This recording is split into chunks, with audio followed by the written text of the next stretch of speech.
Hi, my dear adventurers, it's Fox. Welcome back to our cozy haven, where the whispers of the world fade into gentle echoes and dreams of magic await. Tonight, I've got for you a cozy collection of folktales from the Brothers Grimm. I recently came across a site with the full translated stories and picked out some of my favorites, along with lesser-known gems. These tales can be as enchanting as they are macabre, and they've actually inspired so many of the modern stories we come across these days. See if you can pick up on some of those inspirations as we go through them. From the classics like Snow White and Little Red Cap, to the more obscure adventures of the 12 Huntsmen and the Old Woman in the Woods. There's a treasure trove of stories that await. I'd love to hear what your favorite Grimm fairy tales are. And for now, let the stories begin. First, let's take a moment to just relax and unwind. Find a comfortable place to sit or lie down where you can feel completely at ease. Gently close your eyes and enjoy a moment to simply be. Take a slow, deep breath in, feeling the air fill your lungs, and then release it slowly, letting go of any tension with each exhalation. Your shoulders, your arms, your legs, all becoming wonderfully weightless. Now, as we settle into this state of relaxation, let's travel back to the late 18th century in Germany, to the small town of Hanau, where two brothers, Jacob and Wilhelm Grimm, were born. Growing up during a time of political turmoil and social change, the Grimm brothers found comfort and inspiration in the folk tales and legends told to them by their family and neighbors. These stories were not merely bedtime tales, but an integral part of their cultural heritage. Jacob and Wilhelm's passion for collecting these folk tales was driven by a desire to preserve the oral traditions that were in danger of disappearing. They traveled across Germany, listening to peasants, villagers, and travelers, meticulously documenting each story with an eye for authenticity and detail. Their work culminated in the publication of Kinder- und Hausmärchen, Children's and Household Tales, in 1812, a collection that would eventually include over 200 stories. The initial reception of their collection was mixed. While some praised the Grimms for their efforts to preserve German folklore, others criticized the stories for being too dark and unsuitable for children. As you listen to some of the stories tonight, you may find yourself agreeing with them, or at least scratching your head a little at the more macabre ones. Despite this criticism, the tales quickly gained popularity, spreading beyond Germany and captivating readers across Europe. Their tales, with their universal themes of good versus evil, bravery and cunning, resonated with people of all ages and backgrounds. In the 20th century, the Grimm Brothers' tales found a new audience. Walt Disney recognized the timeless appeal of these stories and used them as a foundation for his burgeoning empire. Disney's adaptations of Grimm tales, such as Snow White and the Seven Dwarfs, Cinderella, and Sleeping Beauty, transformed these stories into beloved animated classics. Disney's versions, while more sanitized and family-friendly than the original tales, retained the core elements that made the Grimm stories so compelling. The enchanting settings, the memorable characters, and the moral lessons continued to captivate audiences, bringing the tales to life in a way that was accessible to children and adults alike.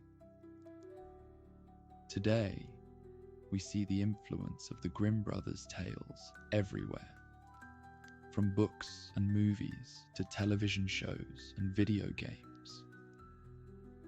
Their stories have been reimagined and retold countless times, each version adding a new layer to the rich history of folklore they helped preserve.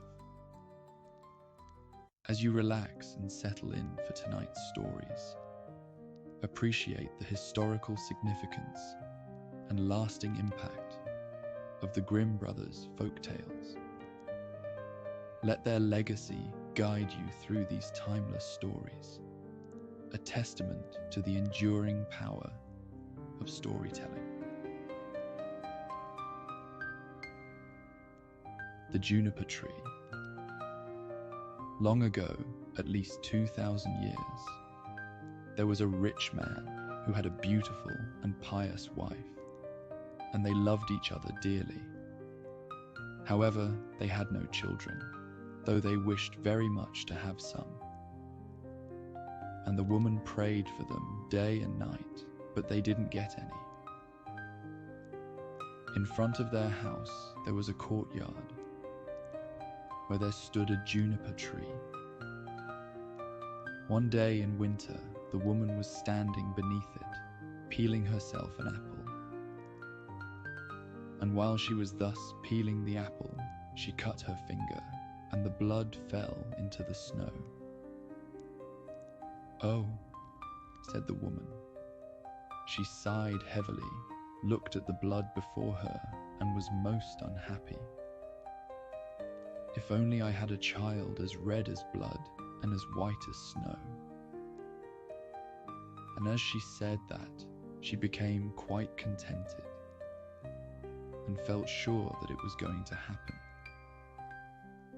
Then she went into the house, and a month went by, and the snow was gone, and 2 months, and everything was green, and 3 months, and all the flowers came out of the earth, and 4 months, and all the trees in the woods grew thicker, and the green branches were all entwined in one another, and the birds sang until the woods resounded, and the blossoms fell from the trees. Then the 5th month passed, and she stood beneath the juniper tree, which smelled so sweet that her heart jumped for joy, and she fell on her knees and was beside herself. And when the 6th month was over, the fruit was thick and large. And then she was quite still. And after the 7th month, she picked the juniper berries and ate them greedily. Then she grew sick and sorrowful.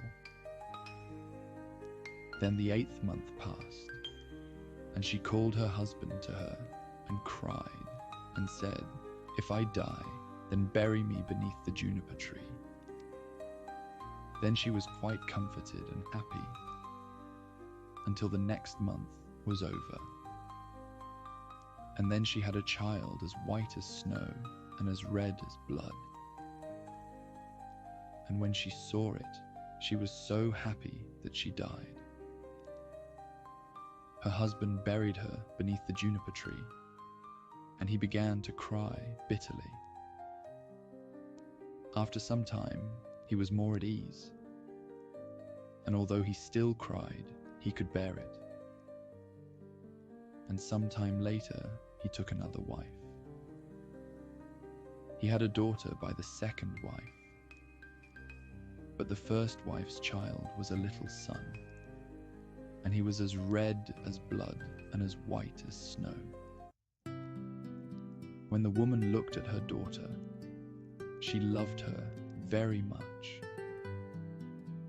But then she looked at the little boy, and it pierced her heart. For she thought that he would always stand in her way, and she was always thinking how she could get the entire inheritance for her daughter. And the evil one filled her mind with this until she grew very angry with the little boy. And she pushed him from one corner to the other, and slapped him here and cuffed him there, until the poor child was always afraid, for when he came home from school, there was nowhere he could find any peace. One day, the woman had gone upstairs to her room when her little daughter came up too and said, "Mother, give me an apple." "Yes, my child," said the woman, and gave her a beautiful apple out of the chest. The chest had a large, heavy lid with a large, sharp iron lock. "Mother," said the little daughter, "is brother not to have one too?" This made the woman angry, but she said, "Yes, when he comes home from school." When from the window she saw him coming, it was as though the evil one came over her. And she grabbed the apple and took it away from her daughter, saying, "You shall not have one before your brother." She threw the apple into the chest and shut it. Then the little boy came in the door, and the evil one made her say to him kindly, "My son, do you want an apple?" And she looked at him fiercely. "Mother," said the little boy, "how angry you look. Yes, give me an apple." Then it seemed to her as if she had to persuade him. "Come with me," she said, opening the lid of the chest. "Take out an apple for yourself." And while the little boy was leaning over, the evil one prompted her, and crash, she slammed down the lid, and his head flew off, falling among the red apples. Then fear overcame her, and she thought, "Maybe I can get out of this." So she went upstairs to her room, to her chest of drawers, and took a white scarf out of the top drawer, and set the head on the neck again, tying the scarf around it so that nothing could be seen. Then she set him on a chair in front of the door and put the apple in his hand. After this, Marlene came into the kitchen to her mother, who was standing by the fire with a pot of hot water before her, which she was stirring around and around. "Mother," said Marlene, "brother is sitting at the door, and he looks totally white and has an apple in his hand. I asked him to give me the apple, but he did not answer me, and I was very frightened." "Go back to him," said her mother, "and if he will not answer you, then box his ears." So Marlene went to him and said, "Brother, give me the apple." But he was silent, so she gave him one on the ear, and his head fell off. Marlene was terrified and began crying and screaming, and ran to her mother and said, "Oh mother, I have knocked my brother's head off." And she cried and cried and could not be comforted. "Marlene," said the mother, "what have you done?" "Be quiet and don't let anyone know about it. It cannot be helped now. We will cook him into stew." Then the mother took the little boy and chopped him in pieces, put him into the pot, and cooked him into stew. But Marlene stood by, crying and crying, and all her tears fell into the pot, and they did not need any salt. Then the father came home and sat down at the table and said, where is my son?" And the mother served up a large dish of stew. And Marlene cried and could not stop. Then the father said again, "Where is my son?" "Oh," said the mother, "he has gone across the country to his mother's great uncle. He will stay there a while." "What is he doing there? He did not even say goodbye to me." "He wanted to go and asked me if he could stay 6 weeks. He will be well taken care of there." "Oh," said the man, "I am unhappy. It isn't right. He should have said goodbye to me." With that, he began to eat, saying, "Marlene, why are you crying? Your brother will certainly come back."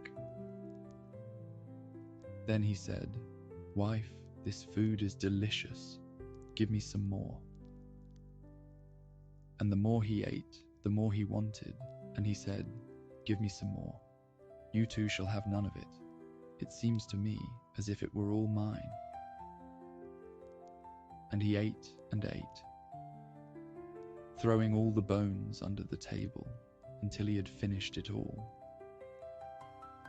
Marlene went to her chest of drawers, took her best silk scarf from the bottom drawer, and gathered all the bones from beneath the table and tied them up in her silk scarf, then carried them outside the door, crying tears of blood. She laid them down beneath the juniper tree on the green grass, and after she had put them there, she suddenly felt better and did not cry anymore. Then the juniper tree began to move. The branches moved apart, then moved together again, just as if someone were rejoicing and clapping his hands. At the same time, a mist seemed to rise from the tree, and in the center of this mist, it burned like a fire. And a beautiful bird flew out of the fire, singing magnificently, and it flew high into the air. And when it was gone, the juniper tree was just as it had been before, and the cloth with the bones was no longer there. Marlene, however, was as happy and contented as if her brother was still alive. And she went merrily into the house, sat down at the table, and ate. Then the bird flew away and lit on a goldsmith's house and began to sing. "My mother, she killed me. My father, he ate me. My sister Marlene gathered all my bones, tied them in a silken scarf, laid them beneath the juniper tree. Tweet, tweet, what a beautiful bird am I." The goldsmith was sitting in his workshop making a golden chain when he heard the bird sitting on his roof and singing. The song seemed very beautiful to him. He stood up, but as he crossed the threshold, he lost one of his slippers. However, he went right up the middle of the street with only one slipper and one sock on. He had his leather apron on, and in one hand he had a golden chain, and in the other his tongs. The sun was shining brightly on the street. Then he called in at his door, "Wife, come outside. There is a bird here. Look at this bird. He certainly can sing." Then he called his daughter and her children, and the journeyman, and the apprentice, and the maid, and they all came out into the street and looked at the bird and saw how beautiful he was, and what fine red and green feathers he had, and how his neck was like pure gold, and how his eyes shone like stars in his head. "Now sing that song again for me," said the shoemaker. "No," said the bird, I do not sing twice for nothing. You must give me something." "Wife," said the man, "go into the shop. There is a pair of red shoes on the top shelf. Bring them down." Then the wife went and brought the shoes. "There, bird," said the man, "now sing that piece again for me." Then the bird came and took the shoes in his left claw and flew back to the roof and sang. "My mother, she killed me. My father, he ate me. My sister Marlene gathered all my bones, tied them in a silken scarf, laid them beneath the juniper tree. Tweet, tweet, what a beautiful bird am I." When he had finished his song, he flew away. In his right claw, he had the chain, and in his left one, the shoes. He flew far away to a mill, and the mill went clickety-clack. In the mill sat 20 miller's apprentices cutting a stone and chiseling chip-chop. And the mill went clickety-clack. Then the bird went and sat on a linden tree, which stood in front of the mill and sang, "My mother, she killed me." Then one of them stopped working. "My father, he ate me." Then two more stopped working and listened. With every line he sang, more and more stopped until the last one stopped also and heard the last words. "Bird," said he, "how beautifully you sing. Let me hear that too. Sing it once more for me." "No," said the bird, "I do not sing twice for nothing. Give me the millstone, and then I will sing it again." "Yes," he said, "if it belonged only to me, you should have it." "Indeed," said the others, "if he sings again, he can have it." Then the bird came down, and the 20 millers took a beam and lifted the stone up. The bird stuck his neck through the hole and put the stone on as if it were a collar, then flew to the tree again and sang. When he was finished singing, he spread his wings, and in his right claw he had the chain, and in his left one the shoes, and around his neck the millstone. He flew far away to his father's house. In the room, the father, the mother, and Marlene were sitting at the table. The father said, "I feel so contented. I am so happy." "Not I," said the mother. "I feel uneasy, just as if a bad storm were coming." But Marlene just sat and cried and cried. Then the bird flew up, and as it seated itself on the roof, the father said, "Oh, I feel so truly happy. And the sun is shining so beautifully outside. I feel as if I were about to see some old acquaintance again." "Not I," said the woman. "I'm so afraid that my teeth are chattering, and I feel like I have fire in my veins." And she tore open her bodice even more.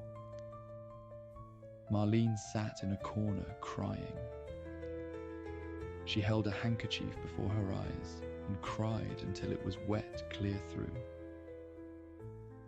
Then the bird seated itself on the juniper tree and sang, "My mother, she killed me." The mother stopped her ears and shut her eyes, not wanting to see or hear. But there was a roaring in her ears like the fiercest storm, and her eyes burned and flashed like lightning. "My father, he ate me." "Oh, mother," said the man, "that is a beautiful bird.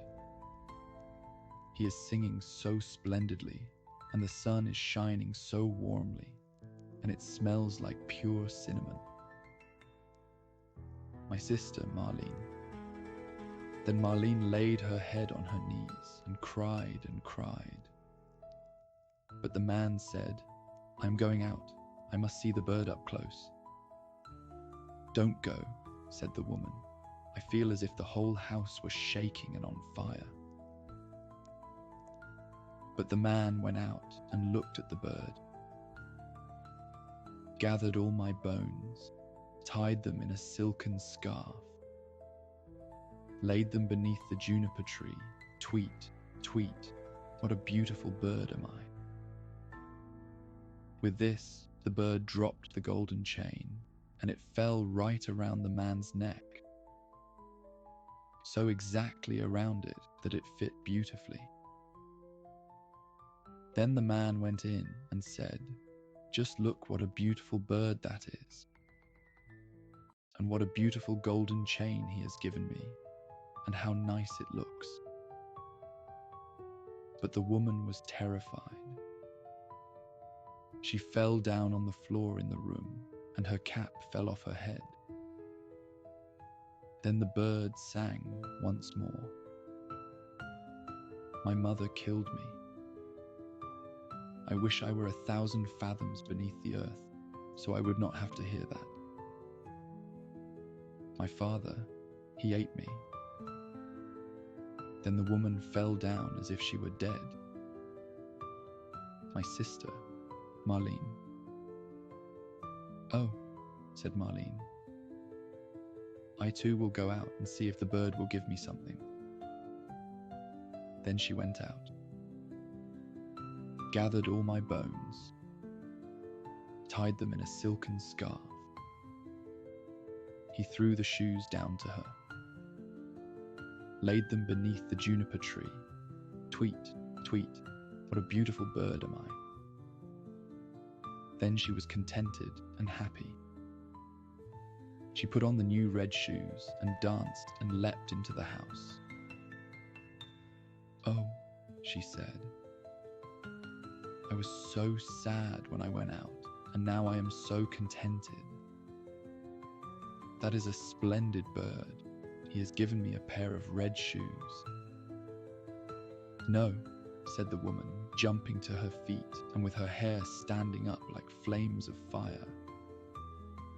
"I feel as if the world were coming to an end. I too will go out and see if it makes me feel better." And as she went out the door, crash!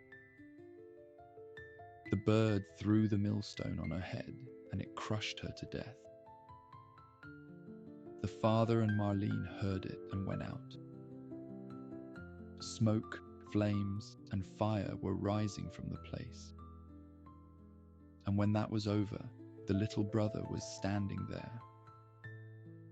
And he took his father and Marlene by the hand, and all three were very happy. And they went into the house, sat down at the table, and ate. Little Snow White. Once upon a time, in midwinter, when the snowflakes were falling like feathers from heaven, a queen sat sewing at her window, which had a frame of black ebony wood. As she sewed, she looked up at the snow and pricked her finger with her needle. 3 drops of blood fell into the snow. The red on the white looked so beautiful that she thought to herself, "If only I had a child as white as snow, as red as blood, and as black as the wood in this frame." Soon afterward, she had a little daughter who was as white as snow, as red as blood, and as black as ebony wood. And therefore they called her Little Snow White. And as soon as the child was born, the queen died. A year later, the king took himself another wife.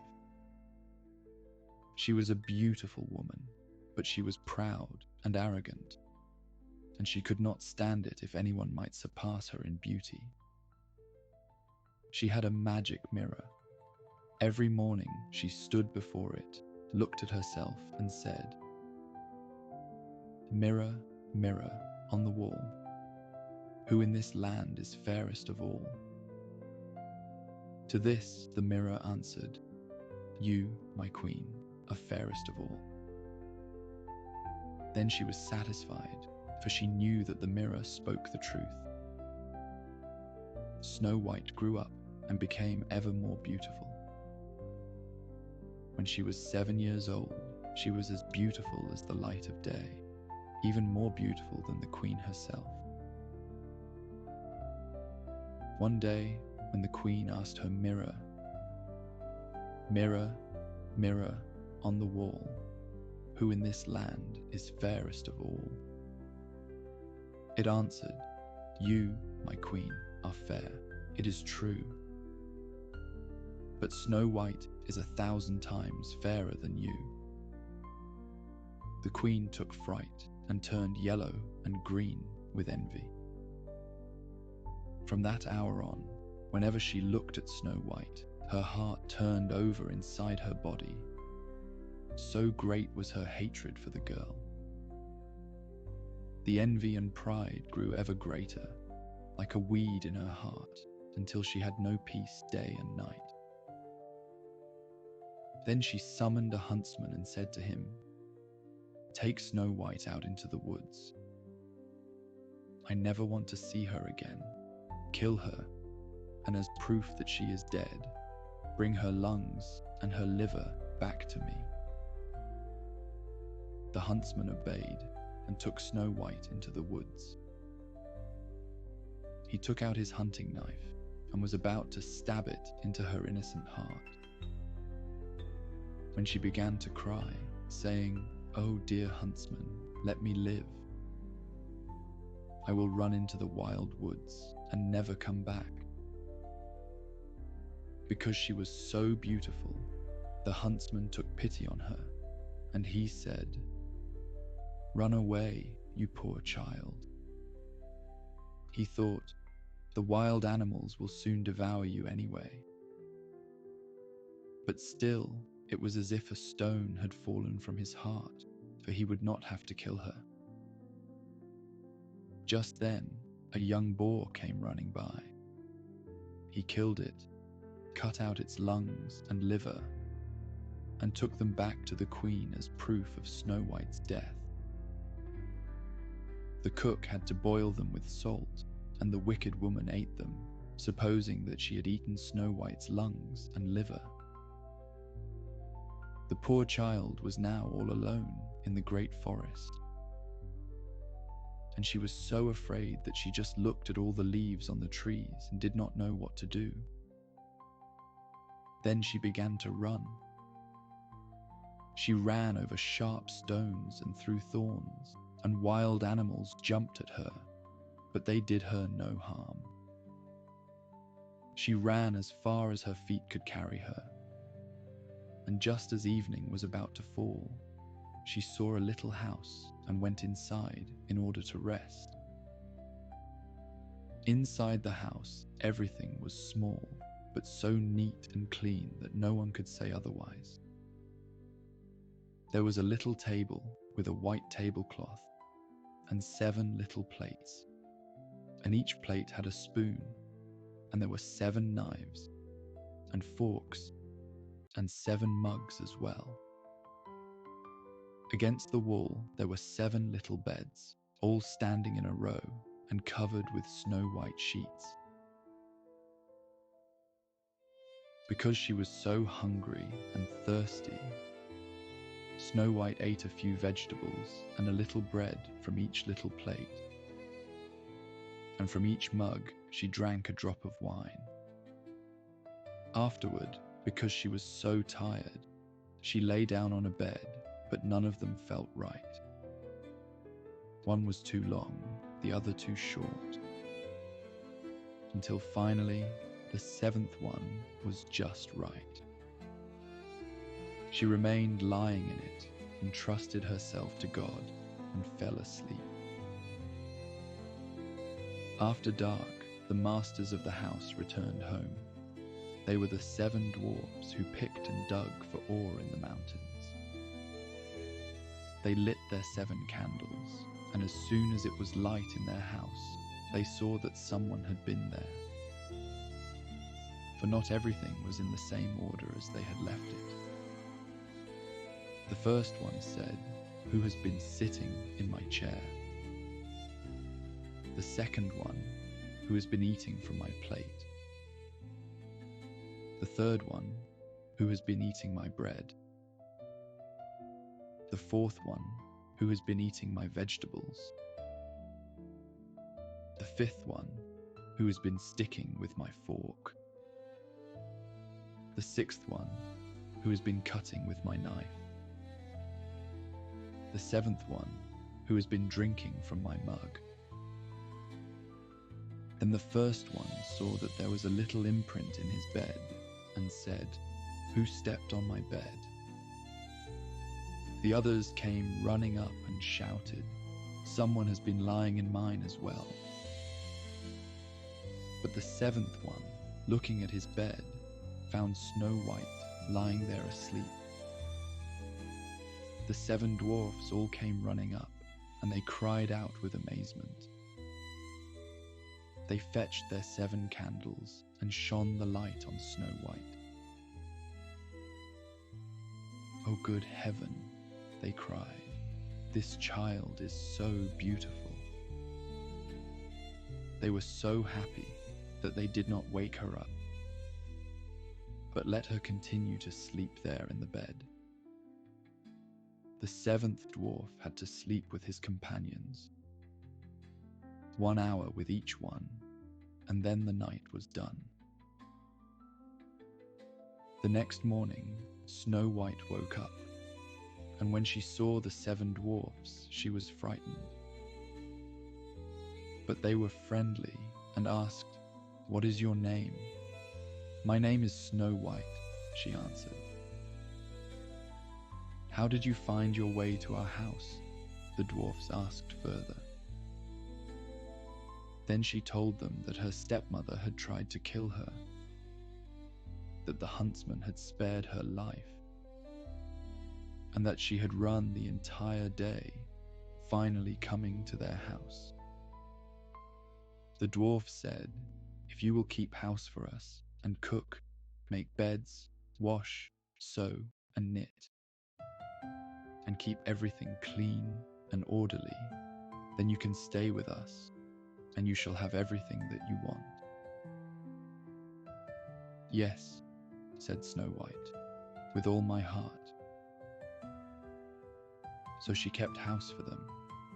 Every morning, they went into the mountains looking for ore and gold. And in the evening, when they came back home, their meal had to be ready. During the day, the girl was alone. The good dwarves warned her, saying, "Be careful about your stepmother.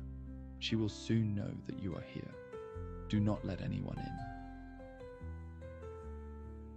Now the queen, believing that she had eaten Snow White's lungs and liver, could only think that she was again the first and the most beautiful woman of all. She stepped before her mirror and said, "Mirror, mirror on the wall, who in this land is fairest of all?" It answered, "You, my queen, are fair, it is true. But Snow White, beyond the mountains, with the 7 dwarfs, is still 1,000 times fairer than you."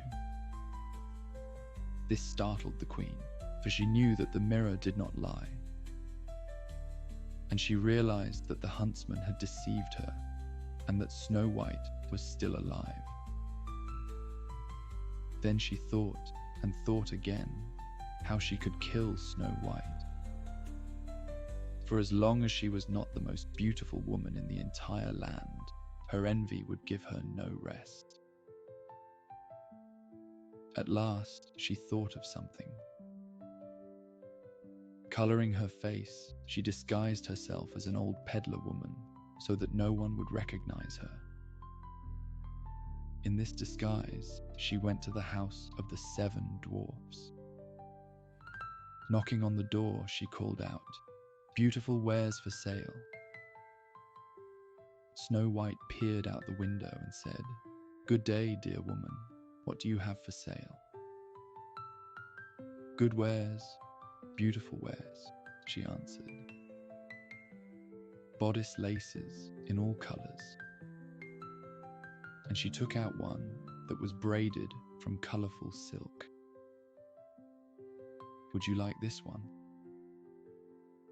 "I can let that honest woman in," thought Snow White, then unbolted the door and bought the pretty bodice lace.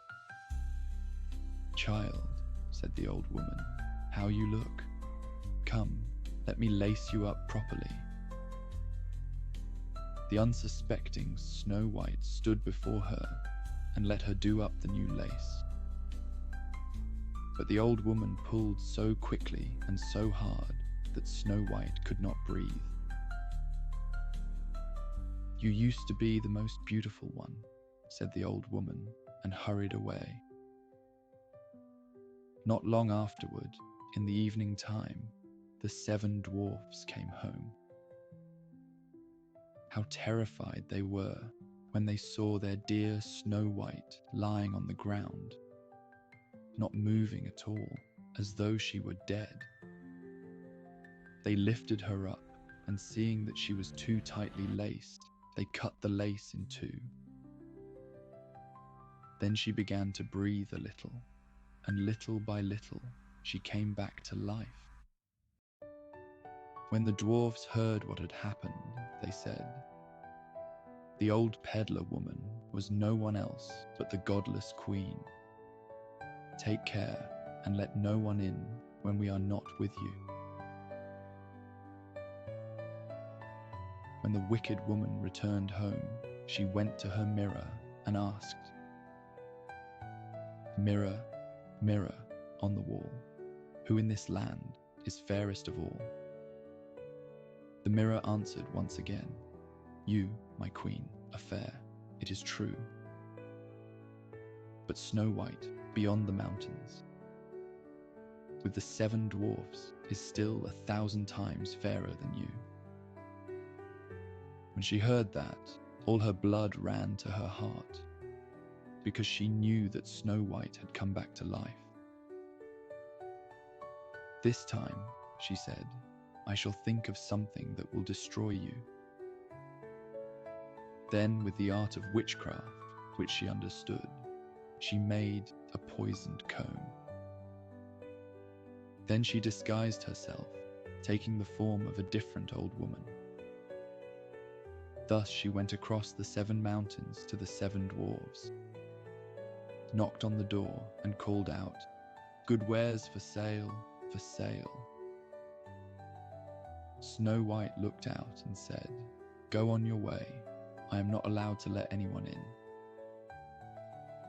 "You surely may take a look," said the old woman, pulling out the poisoned comb and holding it up. The child liked it so much that she let herself be deceived, and she opened the door. After they had agreed on the purchase, the old woman said, "Now let me comb your hair properly." She had barely stuck the comb into Snow White's hair when the poison took effect, and the girl fell down unconscious. "You specimen of beauty," said the wicked woman. "Now you are finished." And she walked away. Fortunately, it was almost evening, and the 7 dwarves came home.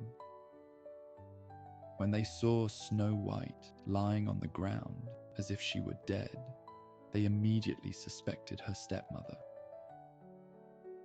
They examined her and found the poisoned comb. They had scarcely pulled it out when Snow White came to herself again and told them what had happened. Once again, they warned her to be on guard and not to open the door for anyone. Back at home, the queen stepped before her mirror and said, "Mirror, mirror on the wall, who in this land is fairest of all?" The mirror answered, "You, my queen, are fair. It is true. But Snow White, beyond the mountains with the 7 dwarfs, is still 1,000 times fairer than you." When the queen heard the mirror saying this, she shook and trembled with anger. "Snow White shall die," she shouted, "if it costs me my life." Then she went into her most secret room. No one else was allowed inside. And she made a sickly, poisoned apple. From the outside it was beautiful, white with red cheeks, and anyone who saw it would want it.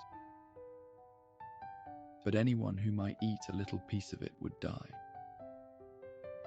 Then, coloring her face, she disguised herself as a peasant woman, and thus went across the 7 mountains to the 7 dwarfs.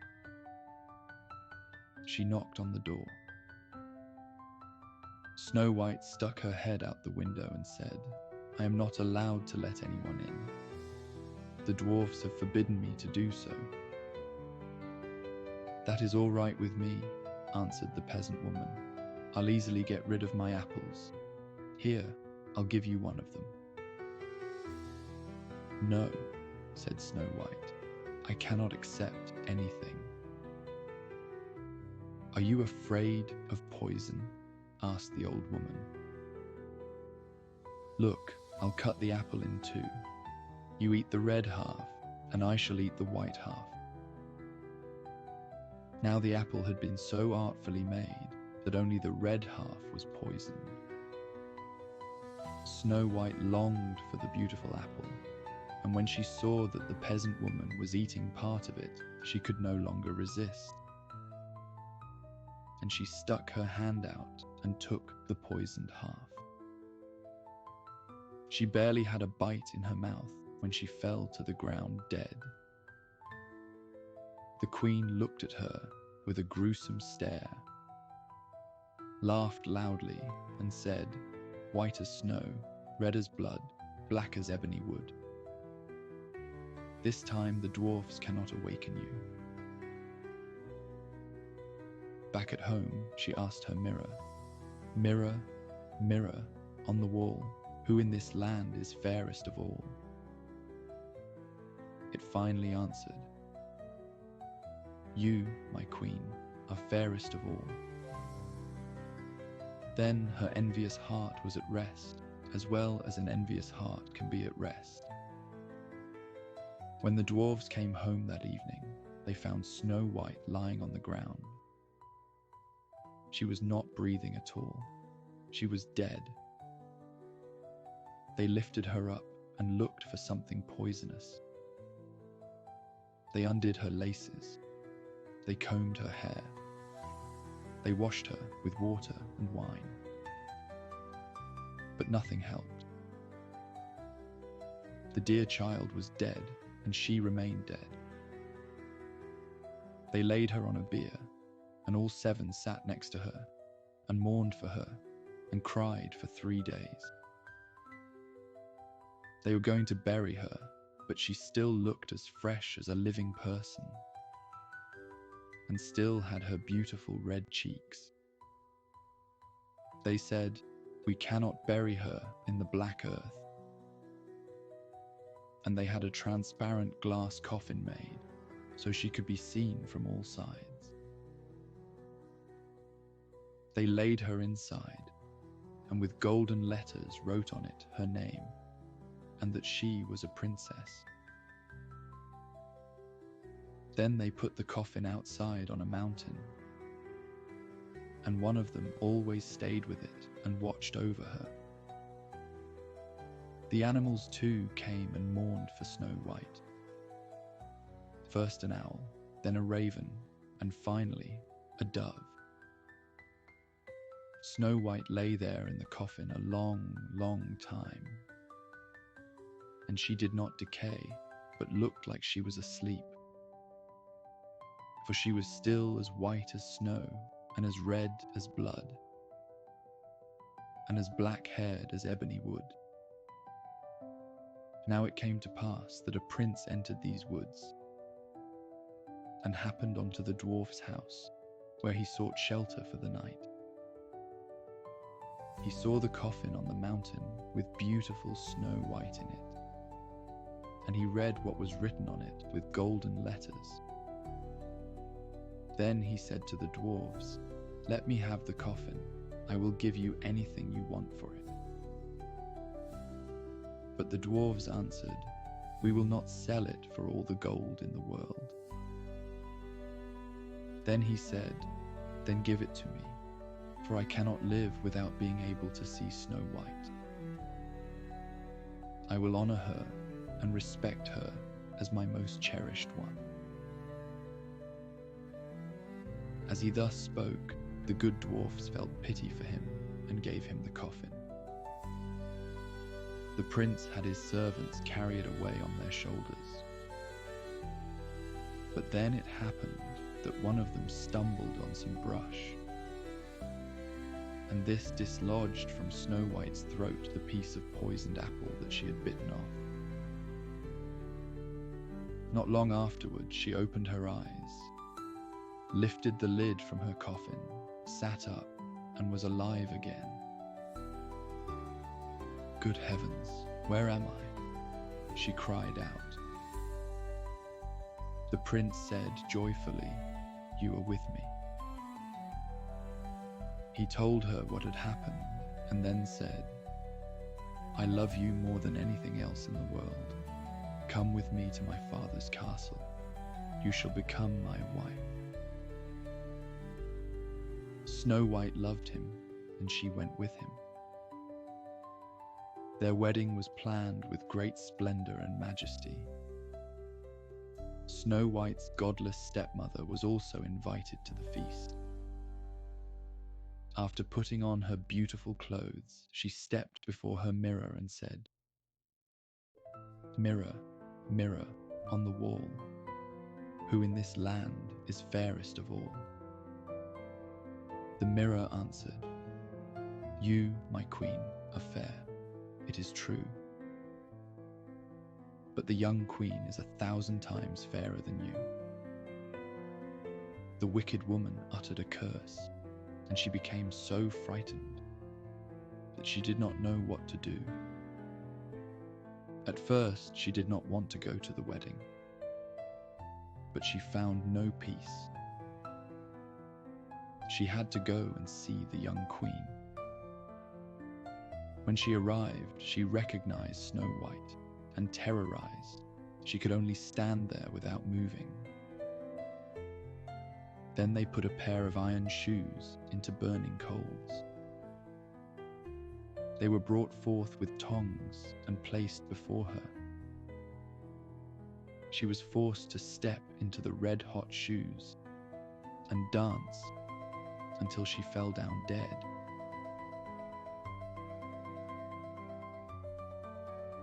Little Red Cap.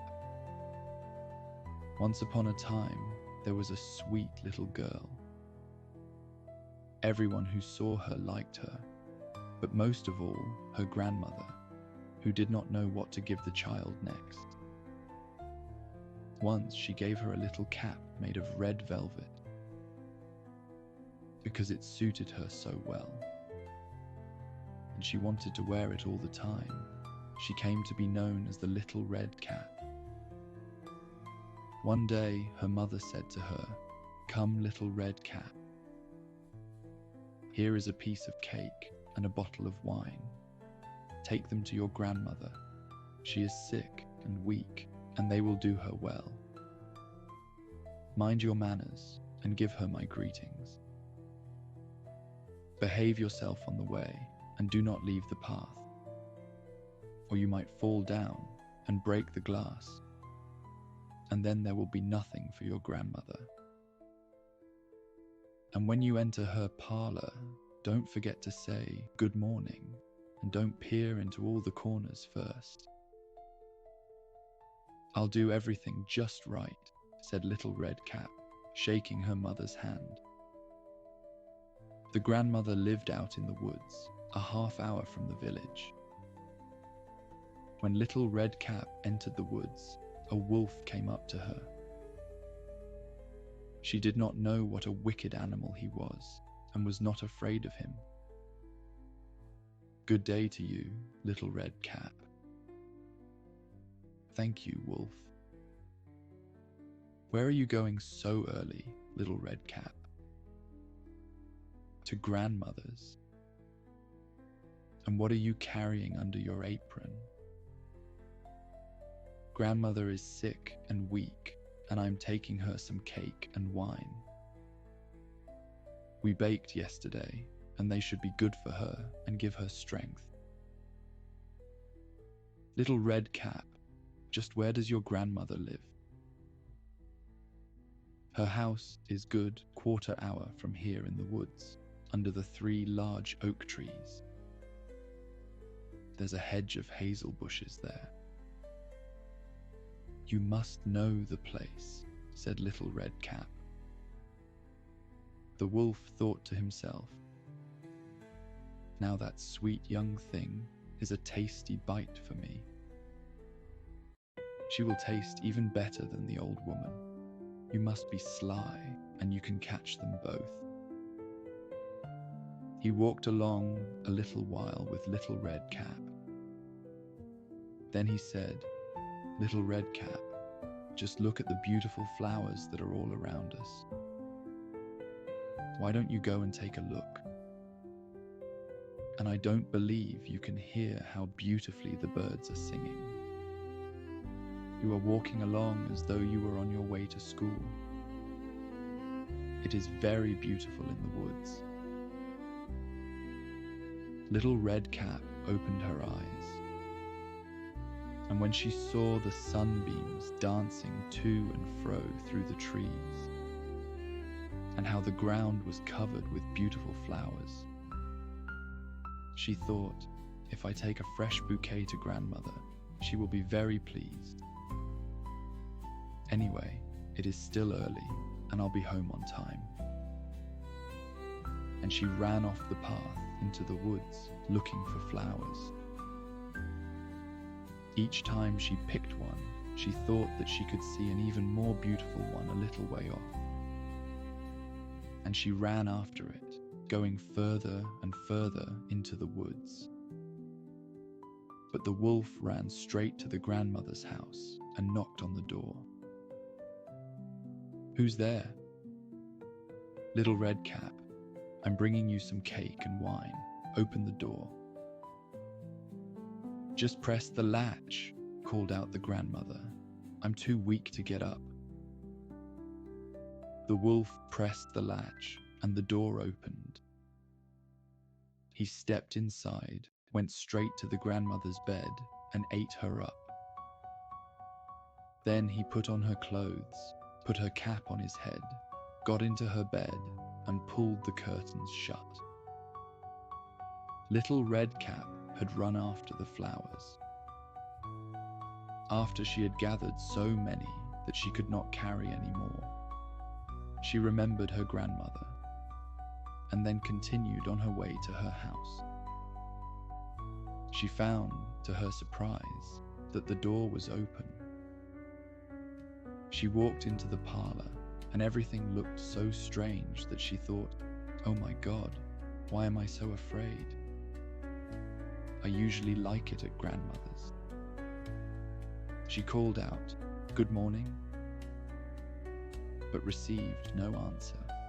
Then she went to the bed and pulled back the curtains. Grandmother was lying there with her cap pulled down over her face and looking very strange. "Oh, grandmother, what big ears you have.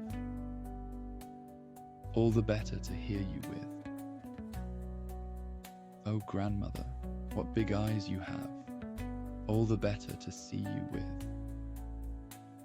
Oh, grandmother, what big hands you have. All the better to grab you with. Oh, grandmother, what a horribly big mouth you have. All the better to eat you with." The wolf had scarcely finished speaking when he jumped from the bed with a single leap and ate up poor little red cap. As soon as the wolf had satisfied his desires, he climbed back into bed, fell asleep, and began to snore very loudly. A huntsman was just passing by. He thought, "The old woman is snoring so loudly. You'd better see if something is wrong with her." He stepped into the parlor, and when he approached the bed, he saw the wolf lying there. "So here I find you, you old sinner," he said. "I have been hunting for you a long time." He was about to aim his rifle when it occurred to him that the wolf might have eaten the grandmother, and that she still might be rescued. So instead of shooting, he took a pair of scissors and began to cut open the wolf's belly. After a few cuts, he saw the red cap shining through. And after a few more cuts, the girl jumped out, crying, "Oh, I was so frightened. It was so dark inside the wolf's body." And then the grandmother came out as well, alive, but hardly able to breathe. Then little Red Cap fetched some large stones. She filled the wolf's body with them, and when he woke up and tried to run away, the stones were so heavy that he immediately fell down dead. The three of them were happy. The huntsman skinned the wolf and went home with the pelt. The grandmother ate the cake and drank the wine that Little Red Cap had brought. And Little Red Cap thought, "As long as I live, I will never leave the path and run off into the woods by myself if Mother tells me not to." Little Red Cap was taking some baked things to her grandmother another time, when another wolf spoke to her and wanted her to leave the path. But Little Red Cap took care and went straight to grandmother's. She told her that she had seen the wolf and that he had wished her a good day, but had stared at her in a wicked manner. "If we hadn't been on a public road, he would have eaten me up," she said. "Come," said the grandmother, "let's lock the door so he can't get in." Soon afterward, the wolf knocked on the door and called out, "Open up, grandmother. It's Little Red Cap, and I'm bringing you some baked things." They remained silent and did not open the door. The wicked wolf crept around the house several times and finally jumped onto the roof. He wanted to wait until Little Red Cap went home that evening, then follow her and eat her up in the darkness. But the grandmother saw what he was up to. There was a large stone trough in front of the house. "Fetch a bucket, Little Red Cap," she said to the child. "Yesterday, I cooked some sausage. Carry the water that I boiled them with to the trough." Little Red Cap carried water until the large trough was clear full. The smell of sausage arose into the wolf's nose. He sniffed and looked down, stretching his neck so long that he could no longer hold himself. And he began to slide. He slid off the roof, fell into the trough, and drowned. And Little Red Cap returned home happily, and no one harmed her.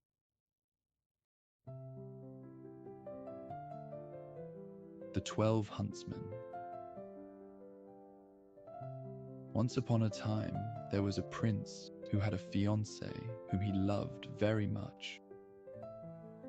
Once, when he was sitting beside her very happily, news came that his father was deathly ill and wanted to see him before he died.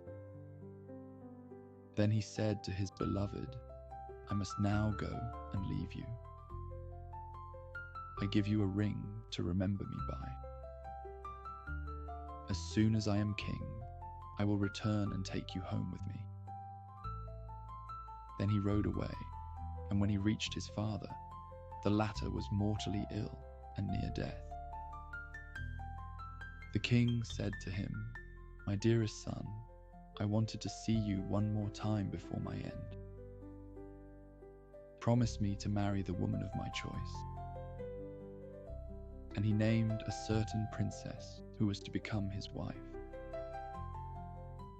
The son was so grieved that without thinking he said, "Yes, dear father, your will shall be done."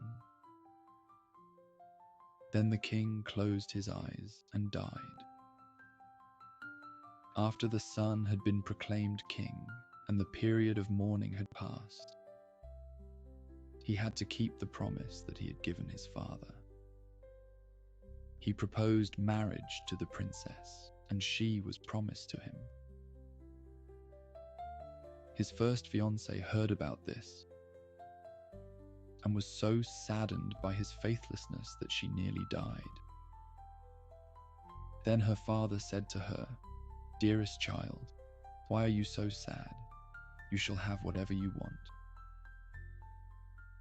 She thought for a moment and then said, "Dear father,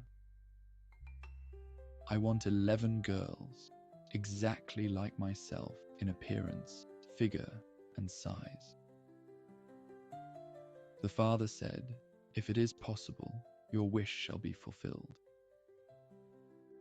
And he had his entire kingdom searched until 11 girls were found who were exactly like his daughter in appearance, figure, and size.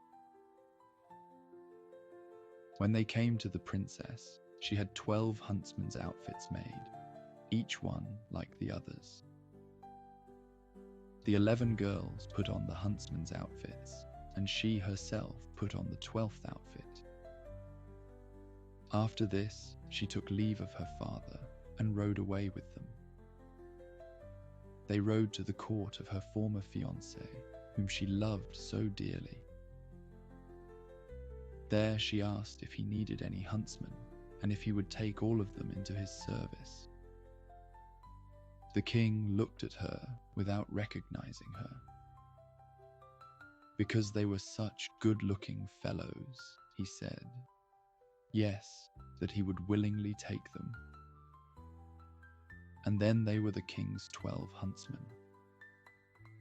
Now, the king had a lion that was a miraculous animal, for he knew all hidden and secret things.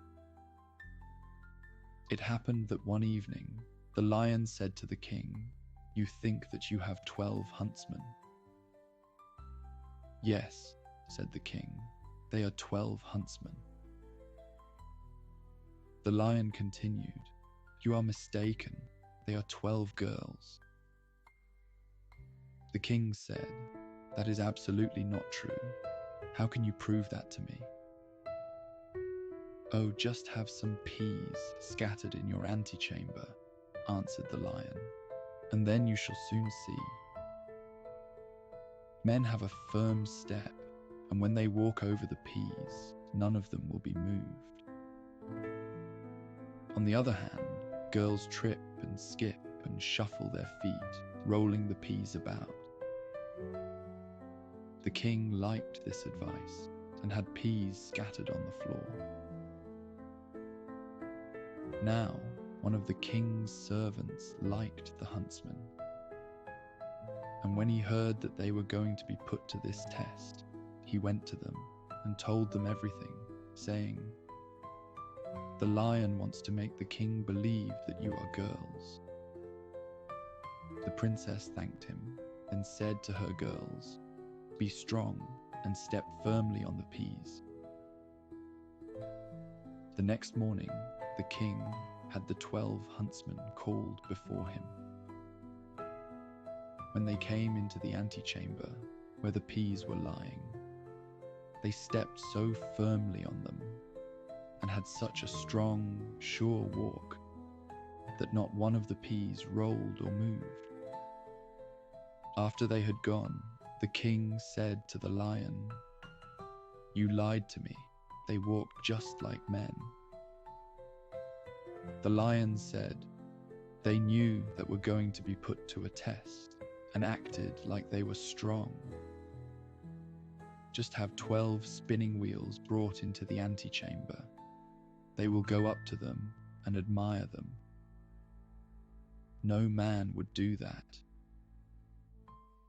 The king liked this advice, and he had the spinning wheels set up in the antechamber. But the servant who was honest with the huntsmen went to them and told them about the proposal. So when they were alone, the princess said to her 11 girls, "Be strong and do not look around at the spinning wheels." The next morning, when the king had his 12 huntsmen summoned, they walked through the antechamber without looking at the spinning wheels at all. Then the king again said to the lion, "You lied to me. They are men, for they did not look at the spinning wheels." The lion answered, "They knew that they were going to be put to a test and acted like they were strong." The king, however, refused to believe the lion anymore. The 12 huntsmen always accompanied the king hunting, and the longer he knew them, the better he liked them. Now, it happened that once, when they were out hunting, news came that the king's bride was approaching. When the true bride heard this, it hurt her so much that it almost broke her heart, and she fainted and fell to the ground. Thinking that something had happened to his dear huntsman, the king ran up to him in order to help him.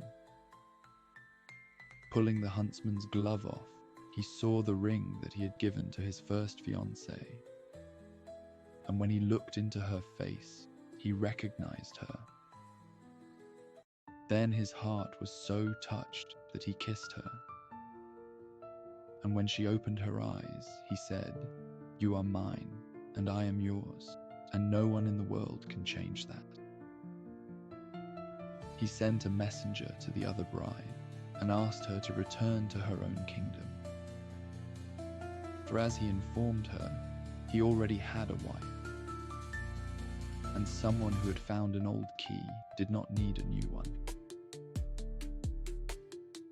After this, their wedding was celebrated, and the lion was accepted back into favor, because, after all, he had told the truth. The Ungrateful Son. Once, a man was sitting with his wife before their front door. They had a roasted chicken, which they were about to eat together.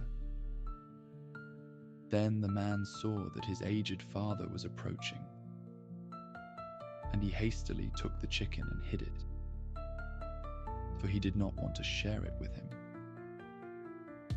The old man came, had a drink, and went away.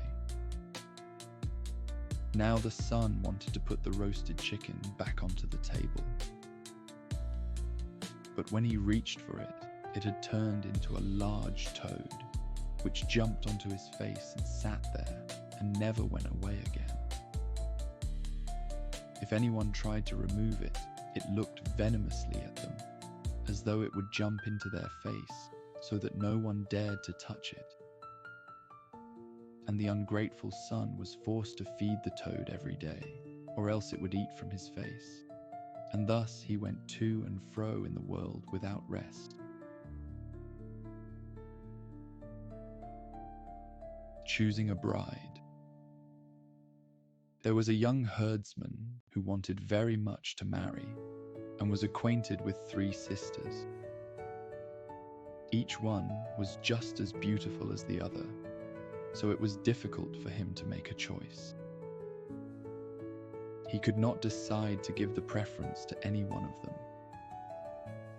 Then he asked his mother for advice. And she said, "Invite all three and set some cheese before them and watch how they cut off a slice." The youth did so. The first one, she ate the cheese with the rind on. The second one, she hastily cut the rind off the cheese, but she cut it so quickly that she left much good cheese with it and threw that away also. The third one, she peeled the rind off carefully and cut neither too much nor too little. The shepherd told all this to his mother, who said, "Take the third for your wife." This he did, and lived contentedly and happily with her. Old Sultan.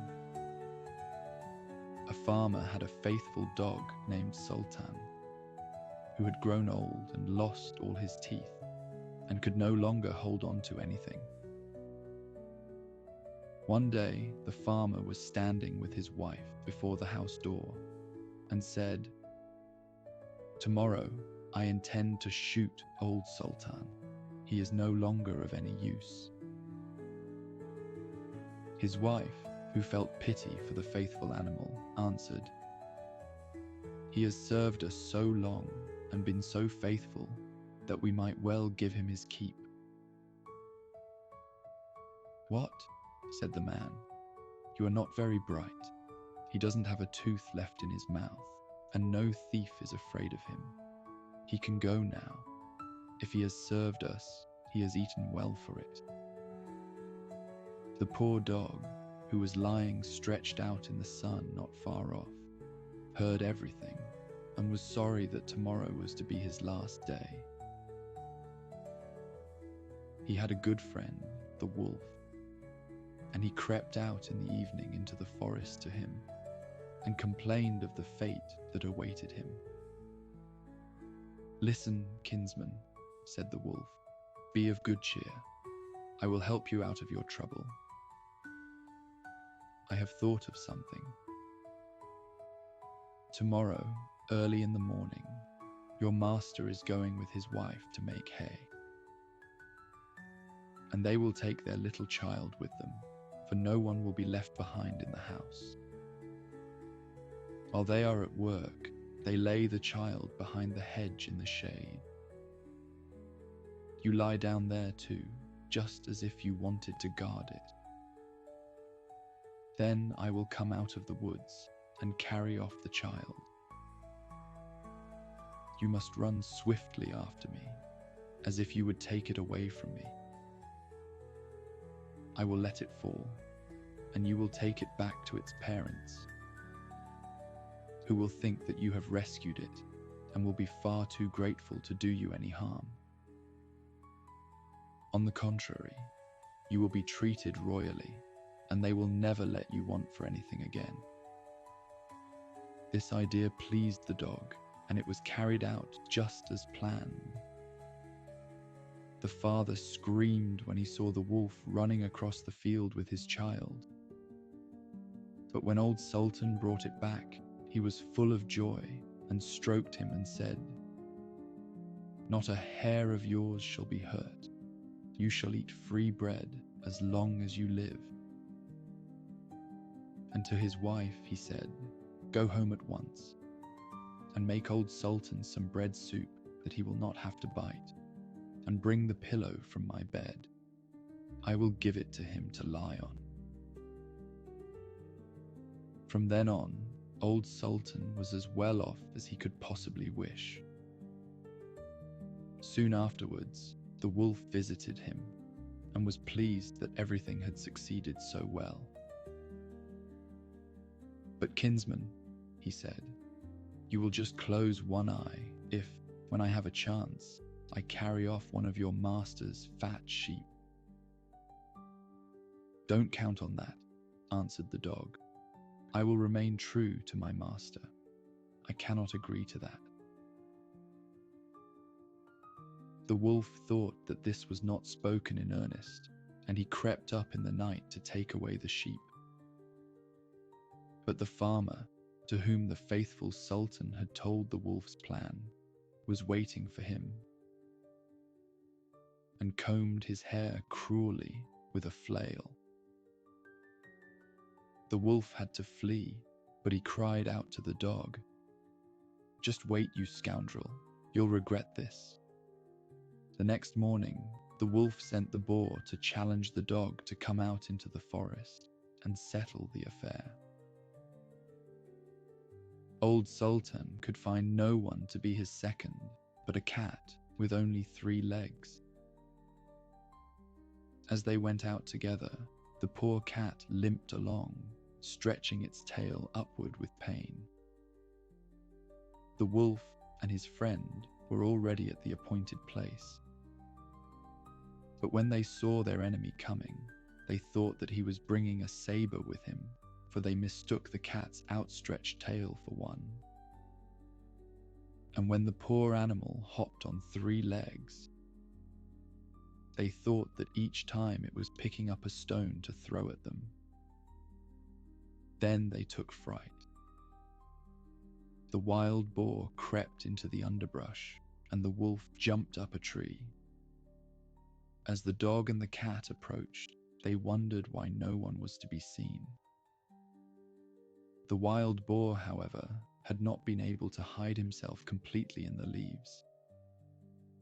His ears were still sticking out, while the cat was looking cautiously about.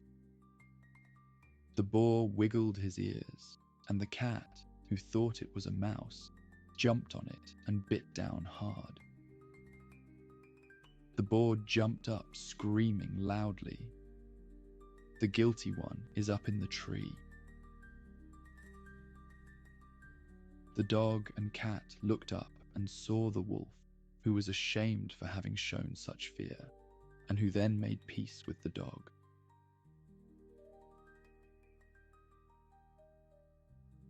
The Little Lamb and the Little Fish. Once upon a time, there were a little brother and a little sister who loved each other with all their hearts. Their own mother, however, was dead, and they had a stepmother who was not kind to them. She secretly did everything she could to hurt them. It so happened that the 2 of them were playing with other children in a meadow in front their house. There was a pond in the meadow that came up to one side of the house.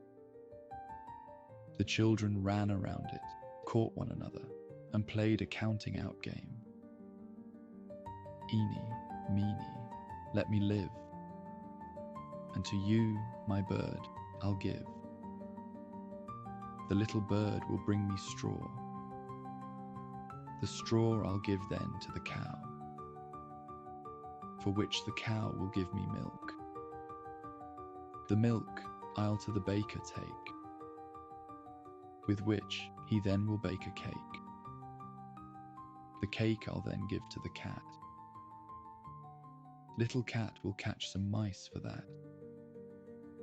The mice I'll hang up in the smoke, and after that I'll cut them up."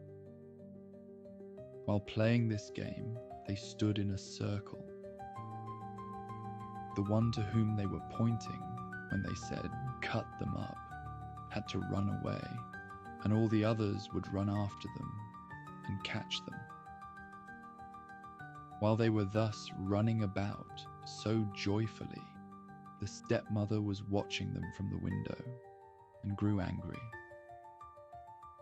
Because she understood the art of witchcraft, she bewitched them both, transforming the little brother into a fish and the little sister into a lamb.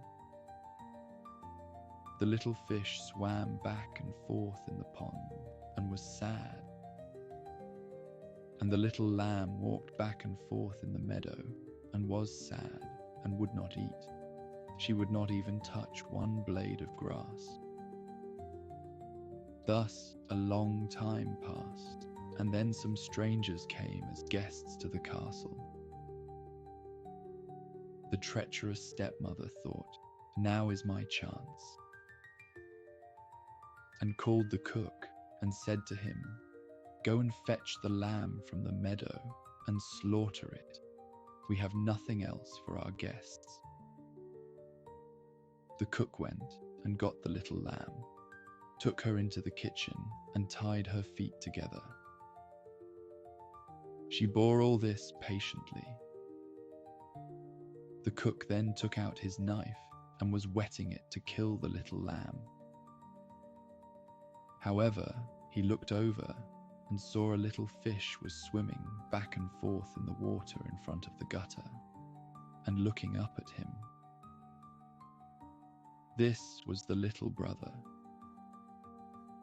For when the little fish saw the cook take the little lamb away, he followed them, swimming along the pond as far as the house. Then the little lamb cried down to him, "O little brother, in the lake, my sad heart is about to break." The cook, he makes his knife so sharp to stab it then into my heart. The little fish answered, "O little sister, way up there, my sad heart also soon will break, deep down here in this lake." When the cook heard that the little lamb could speak, saying such sad words to the little fish down below, he was frightened. He thought that this could not be an ordinary little lamb, but must have been bewitched by the wicked woman in the house. He said, "Don't worry, I won't kill you." Then he took another animal and prepared it for the guests. After which, he took the little lamb to a good peasant woman and told her everything that he had seen and heard. Now, this peasant woman had been the wet nurse for the little sister, and she suspected at once who the little lamb was, and took him with her to a wise woman. The wise woman pronounced a blessing over the little lamb and the little fish, and they regained their human forms. After this, she took them both to a little hut in a large forest, where they lived by themselves, contented and happy.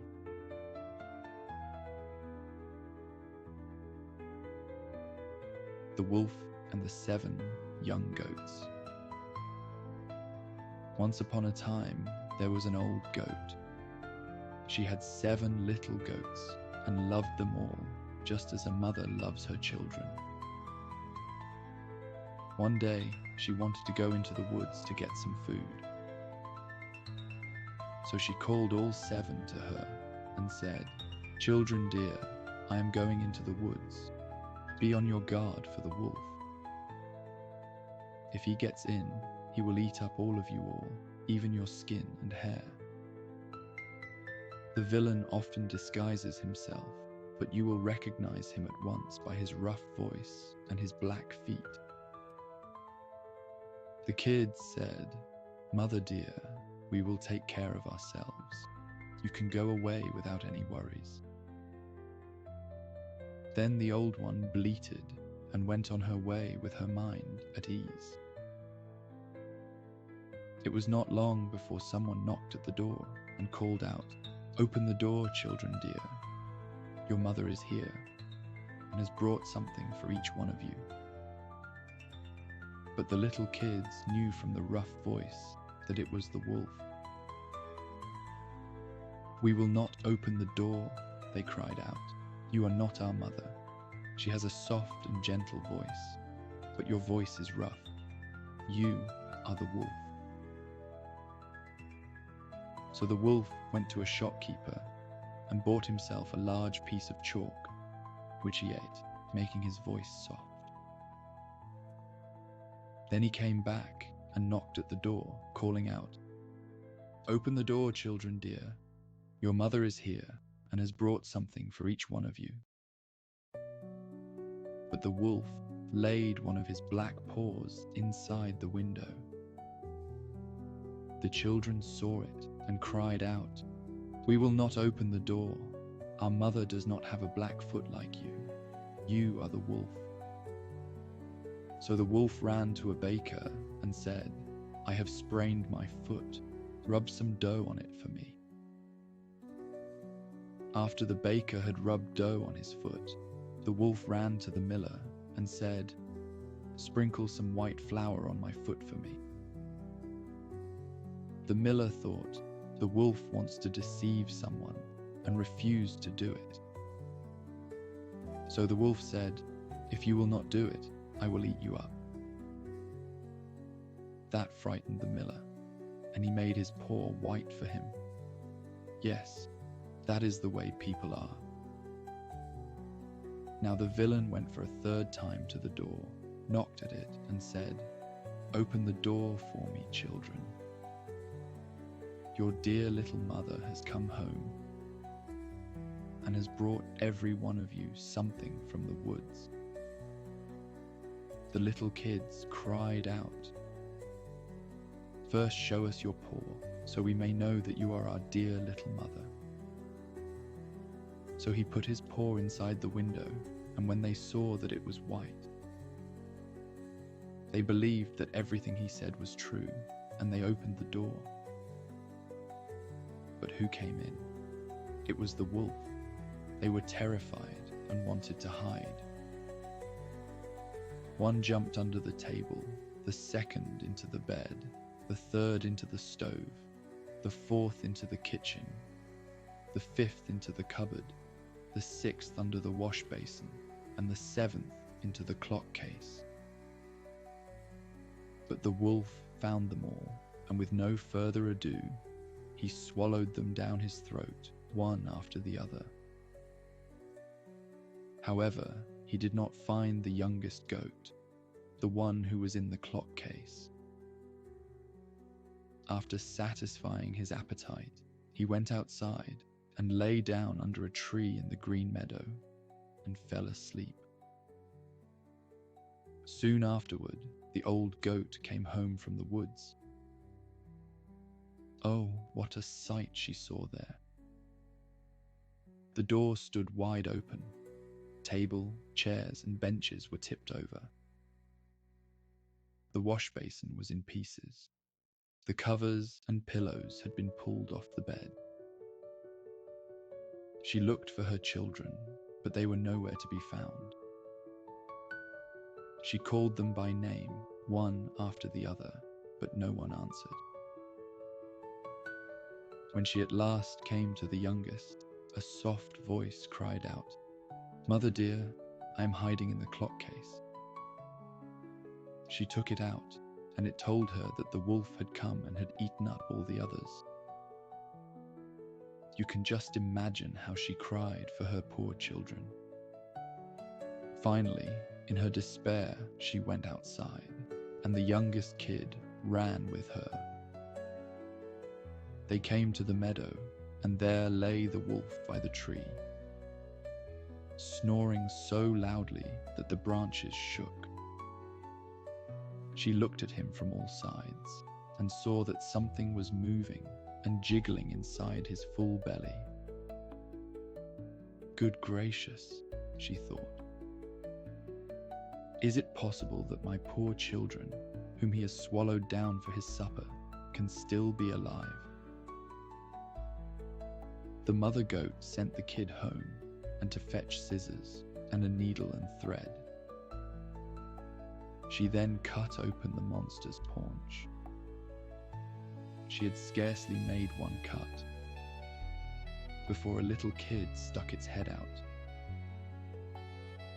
And as she continued to cut, one after the other, all 6 jumped out, and they were all still alive. They were not even hurt. For in his greed, the monster had swallowed them down whole. How happy they were. They hugged their dear mother and jumped about like a tailor on his wedding day. But the mother said, "Go now and look for some big stones.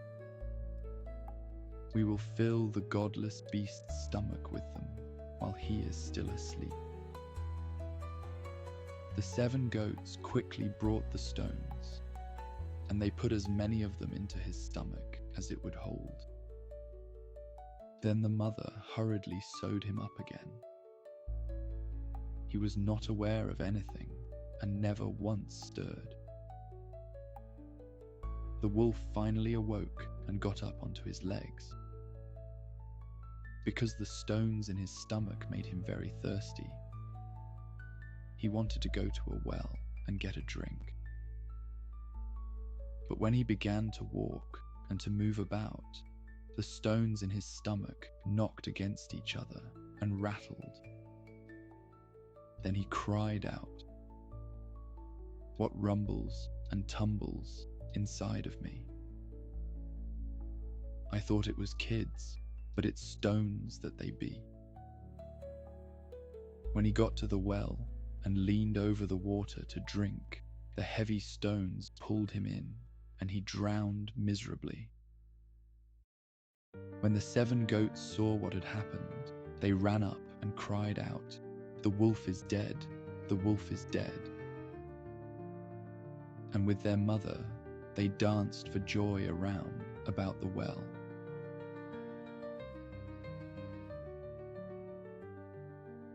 The Peasant and the Devil. Once upon a time, there was a clever, wily peasant whose tricks could be much talked about. The best story, however, is how he once got the best of the devil and made a fool of him.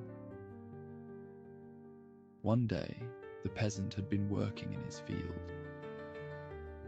Just as it was getting dark, he was getting ready to go home, when in the middle of his field, he saw a pile of burning coals. Filled with amazement, he walked toward it, and sitting on the top of the glowing coals, there was a little black devil. "You must be sitting on a treasure," said the peasant. "Yes, indeed," replied the devil, "on a treasure that contains more gold and silver than you have ever seen in your life. The treasure is in my field and belongs to me," said the peasant. "It is yours," answered the devil, "if for 2 years you will give me 1/2 of everything your field produces. I have enough money, but I have a desire for the fruits of the earth." The peasant entered into the bargain, saying, "To prevent any dispute from arising about the division, everything above the ground shall belong to you, and everything beneath the ground to me." The devil was quite satisfied with that. But the cunning peasant had planted turnips. Now, when harvest time came, the devil appeared and wanted to take away his crop. But he found nothing except the yellow, withered leaves, and the happy peasant dug up his turnips.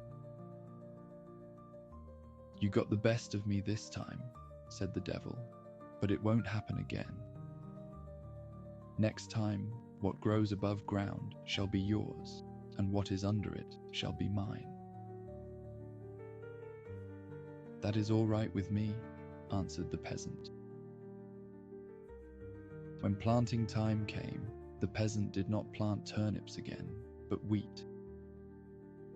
The crop ripened, and the peasant went into the field and cut the full stalks off at ground level.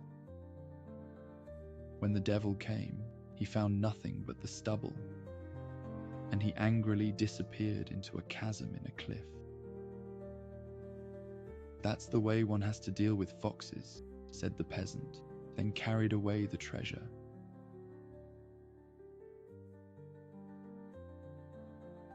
The 12 Apostles. It was 300 years before the birth of Christ the Lord. And there lived a mother who had 12 sons. But she was so poor and needy that she did not know how she would be able to keep them alive. She prayed daily to God that he might allow her sons to be together on earth with the promised Saviour. When her need became even greater, She sent them, one after the other, out into the world to seek something to eat. The oldest one was named Peter. He went forth and had already walked far, an entire day's journey, when he found himself in a great forest. He looked for a way out, but could not find one, going instead deeper and deeper into the woods. His hunger was so great that he could barely stand upright. He finally became so weak that he had to lie down, and he believed that he was near death. Suddenly, there stood before him a small boy. He glistened and was as beautiful and as friendly as an angel. The child clapped his hands together, causing Peter to look up at him. Then he said, "Why are you sitting there so sadly?" "Oh," answered Peter, "I am walking about in the world seeking something to eat, so that I might be able to see the promised Saviour, for that is my greatest wish." The child said, "Come with me, your wish shall be fulfilled." He took poor Peter by the hand and led him between the cliffs to a large cave. They went inside, and everything glistened with gold, silver, and crystal. In the middle there stood 12 cradles next to each other. Then the little angel said, "Lie down in the first one and sleep a little. I will rock you." Peter did this, and the little angel sang to him and rocked him until he fell asleep. While he slept, the second brother came to him. He too had been brought there by his guardian angel, and he too was rocked to sleep. In a like manner, the others came as well, each in turn, until all 12 were lying there asleep in the golden cradles. There they slept for 300 years, until the night when the Saviour of the world was born. Then they awoke and were with him on earth, and they were called the 12 Apostles.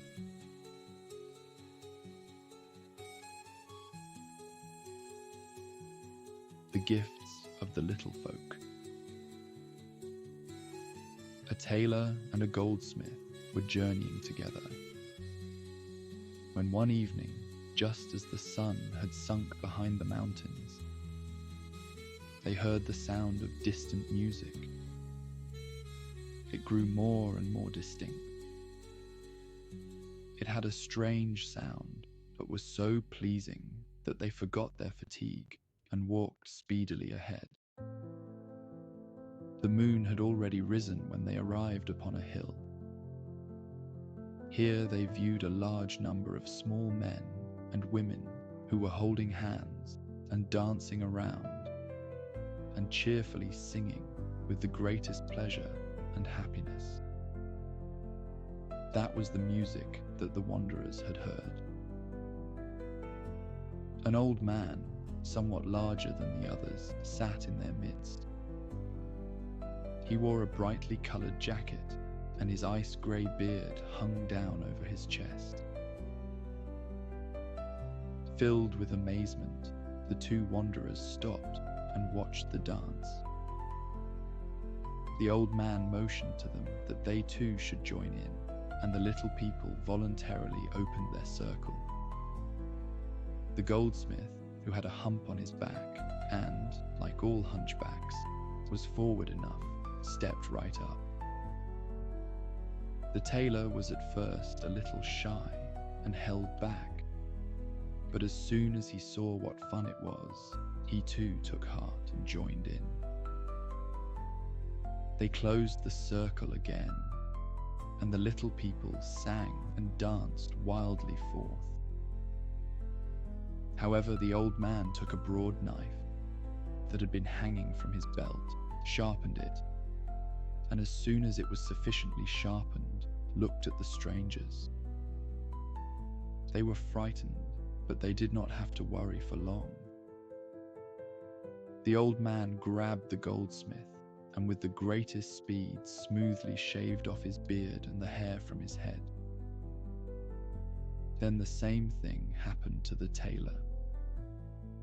Their fear disappeared when the old man patted them friendly on their shoulders, as if he wanted to say that they had done well by letting it all happen without resisting.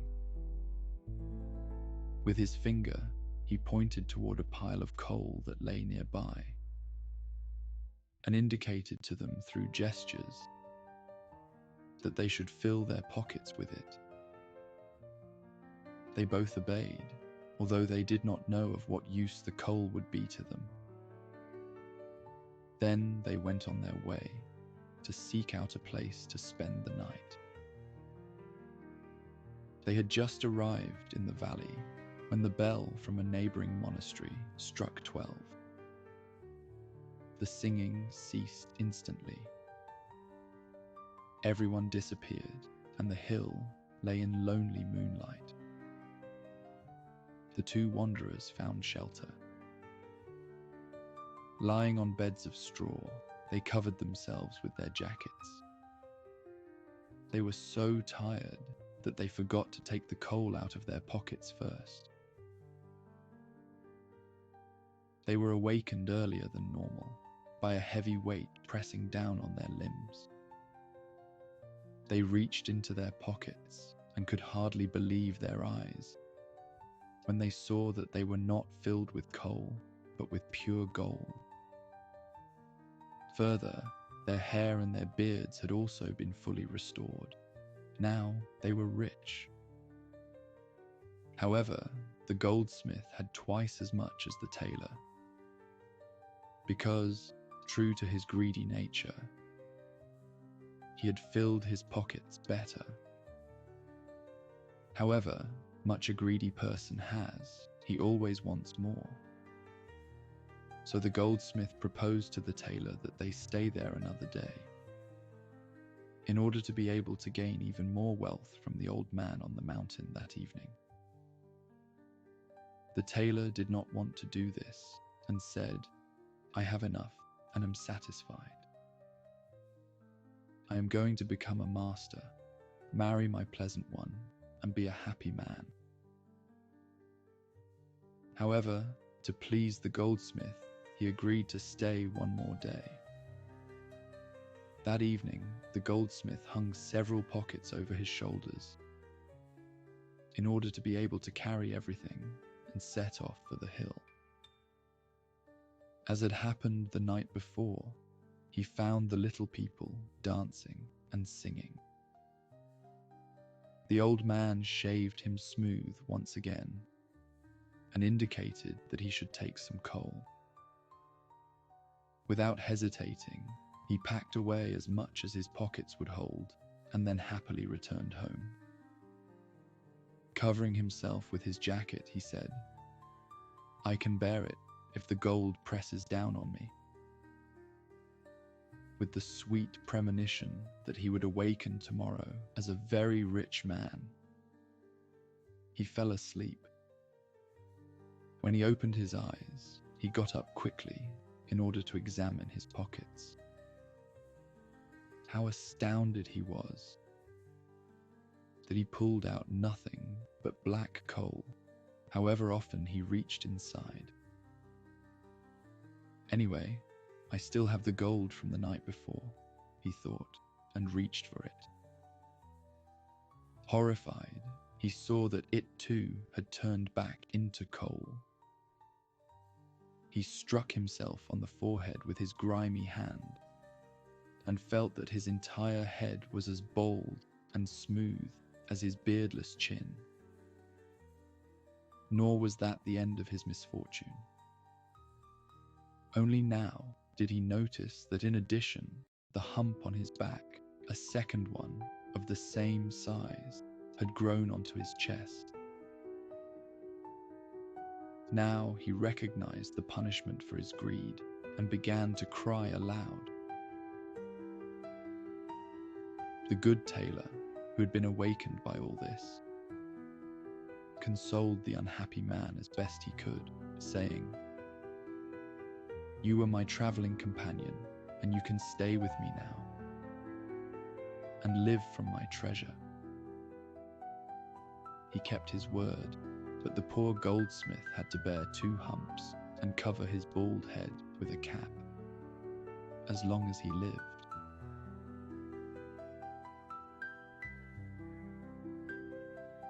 The Shepherd Boy. There was once upon a time where a shepherd boy, whose fame spread far and wide because of the wise answers which he gave to every question. The king of the country heard of it likewise, but did not believe it, and sent for the boy. Then he said to him, "If you can give me an answer to 3 questions which I will ask you, I will look on you as my own child, and you shall dwell with me in my royal palace." The boy said, "What are the 3 questions?" The king said, "The first is, how many drops of water are there in the ocean?" The shepherd boy answered, "Lord King, if you will have all the rivers on earth dammed up, so that not a single drop runs from them into the sea, until I have counted it, I will tell you how many drops there are in the sea." The king said, "The next question is, how many stars are there in the sky?" The shepherd boy said, "Give me a great sheet of white paper." And then he made so many fine points on it with a pen that they could scarcely be seen, and it was all but impossible to count them. Anyone who looked at them would have lost his sight. Then he said, "There are as many stars in the sky as there are points on the paper. Just count them." But no one was able to do it. The king said, "The 3rd question is, how many seconds of time are there in eternity?" Then said the shepherd boy, "In Lower Pomerania is the Diamond Mountain, which is 2 miles high, 2 miles wide, and 2 miles deep. Every 100 years, a little bird comes and sharpens its beak on it. And when the whole mountain is worn away by this, then the 1st second of eternity will be over." The king said, "You have answered the 3 questions like a wise man, and shall henceforth dwell with me in my royal palace, and I will regard you as my own child."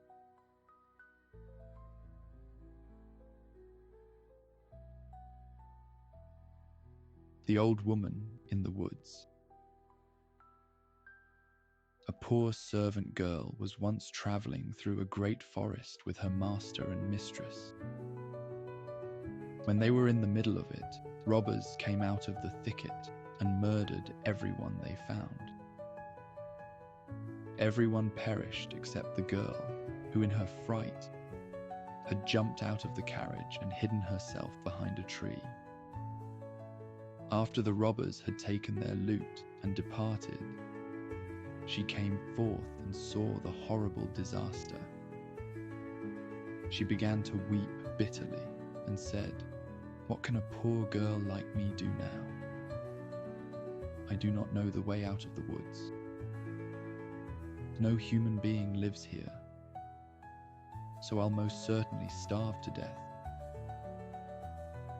She walked about, looking for a pathway, but could not find one. When evening fell, she sat down beneath a tree, commended herself to God, and decided to remain seated there and not go away, whatever might happen. After she had sat there a while, a little white dove flew up to her with a little golden key in its beak. It put the little key in her hand, saying, "Do you see that large tree over there? A little lock is on it. Open it with this little key, and you will find food enough to still your hunger." Then she went to the tree and unlocked it, and found milk in a little bowl and white bread to break into it so that she could eat her fill. When she was satisfied, she said, "It is now the time when the hens at home go to roost. I am so tired that I would like to lie down in my bed as well." Then the little dove flew to her again, bringing another little golden key in its bill. It said, "Open that tree over there, and you will find a bed." She opened it and found a beautiful white bed. Then she prayed to God for protection during the night, lay down, and fell asleep. In the morning, the little dove came for the third time, again bringing a little key. It said, "Open that tree over there, and you will find clothes." Upon opening it, she found garments trimmed with gold and with jewels, more splendid than those of any princess. Thus she lived there for some time. The little dove came every day, providing her with everything that she needed. It was a peaceful, good life. Then one day, the little dove came and said, "Will you do me a favor?" "Gladly, with all my heart," said the girl.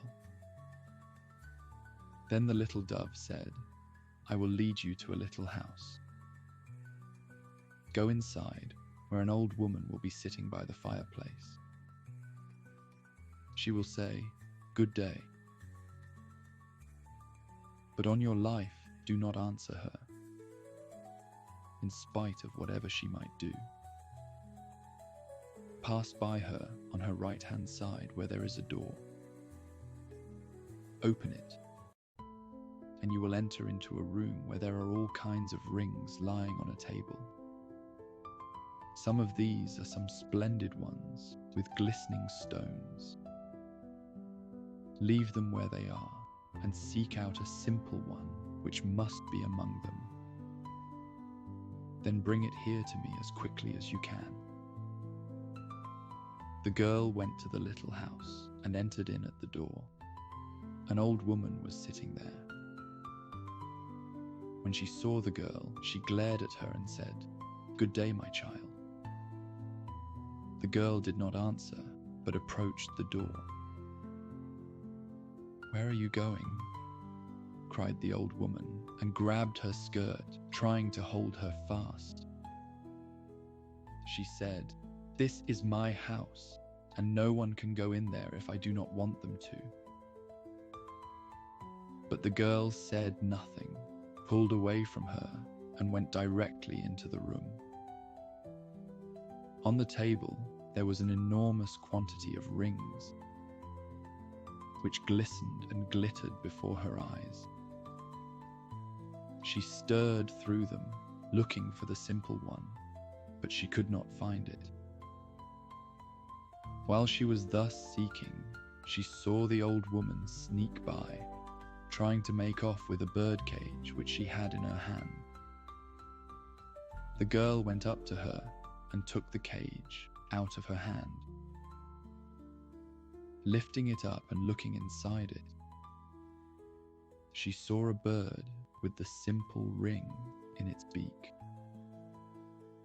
She took the ring and happily ran out of the house with it.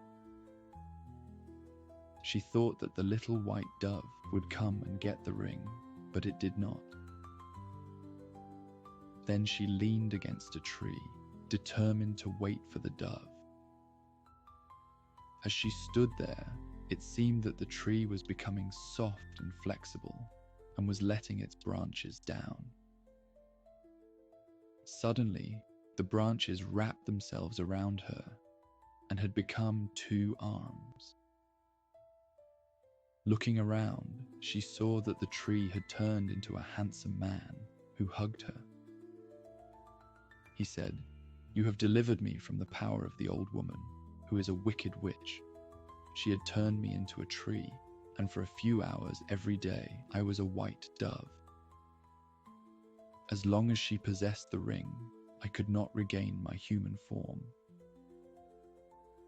Then his servants and his horses, who had likewise been changed into trees, were freed from the magic spell as we, and were standing there beside him. Then they travelled to his kingdom, for he was a prince, and they married and lived happily.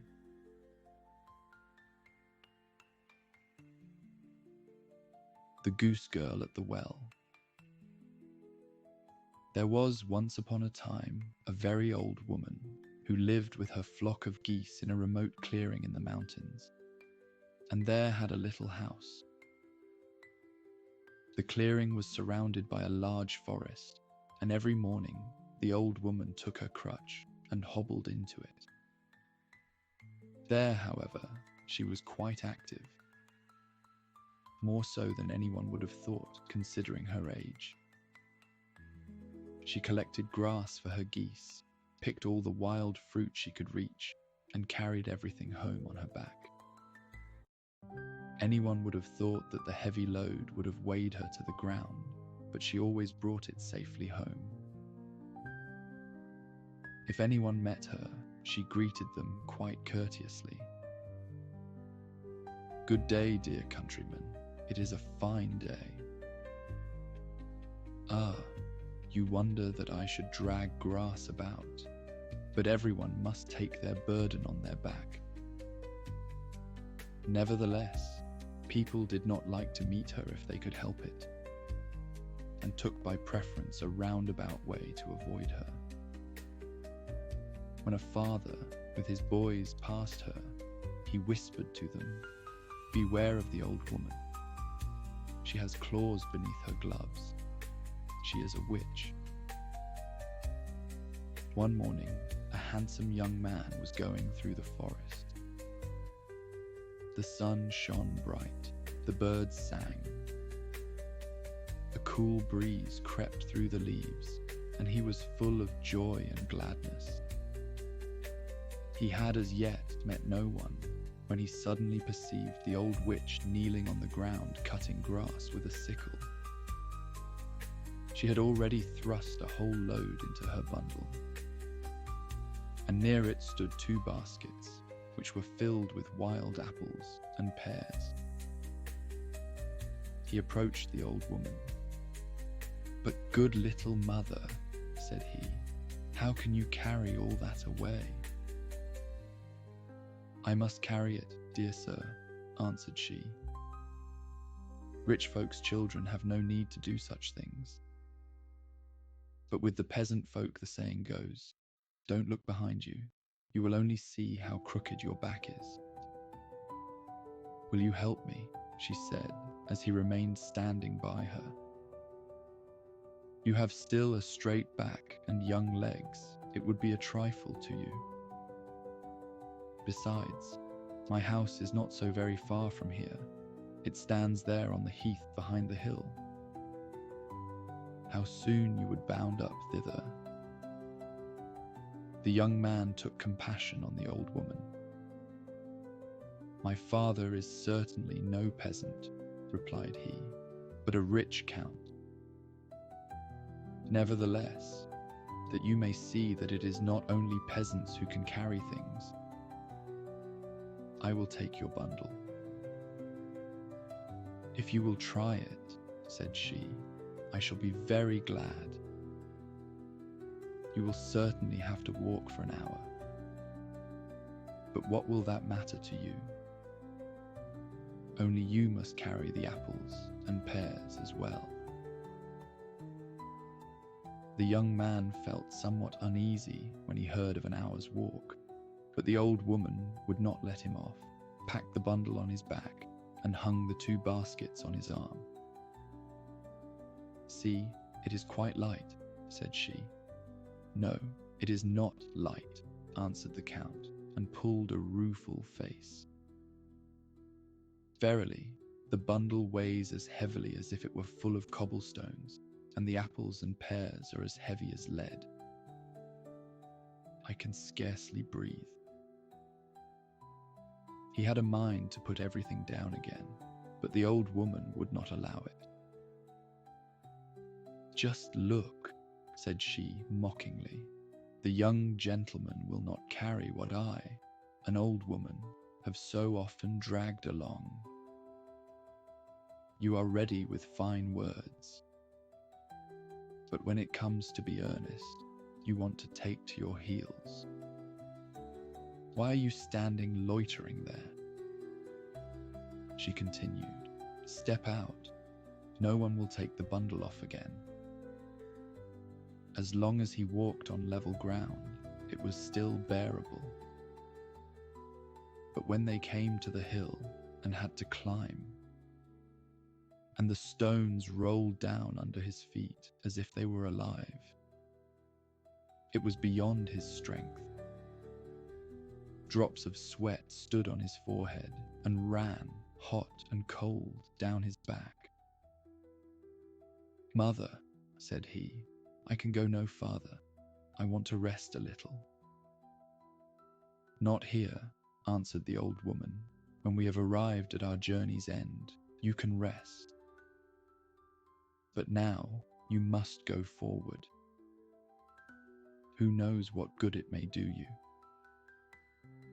"Old woman, you are becoming shameless," said the Count, and tried to throw off the bundle, but he laboured in vain. It stuck as fast to his back as if it grew there. He turned and twisted, but he could not get rid of it. The old woman laughed at this and sprang about, quite delighted on her crutch. "Don't get angry, dear sir," said she. "You are growing as red in the face as a turkey. Carry your bundle patiently. I will give you a good present when we get home." What could he do? He was obliged to submit to his fate and crawl along patiently behind the old woman. She seemed to grow more and more nimble, and his burden still heavier. All at once she made a bound, jumped onto the bundle and seated herself on the top of it. And however withered she might be, she was yet heavier than the stoutest country lass. The youth's knees trembled,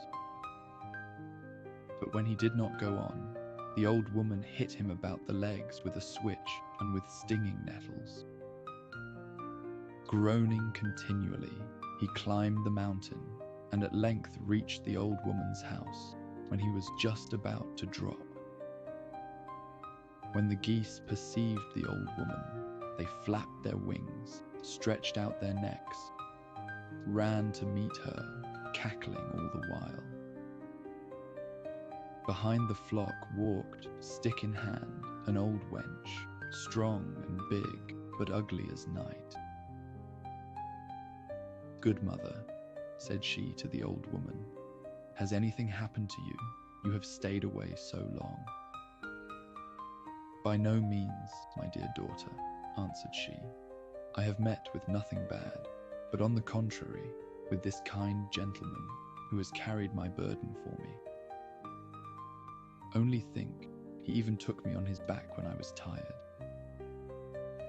The way, too, has not seemed long to us. We have been merry and have been cracking jokes with each other all the time.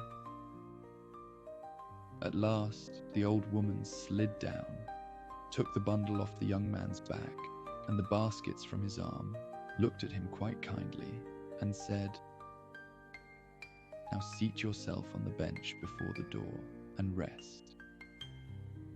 You have fairly earned your wages, and they shall not be wanting.' Then she said to the goose girl, Go into the house, my dear daughter. It is not becoming for you to be alone with a young gentleman. One must not pour oil onto the fire. He might fall in love with you. The Count knew not whether to laugh or to cry. Such a sweetheart as that, thought he, could not touch my heart, even if she were 30 years younger.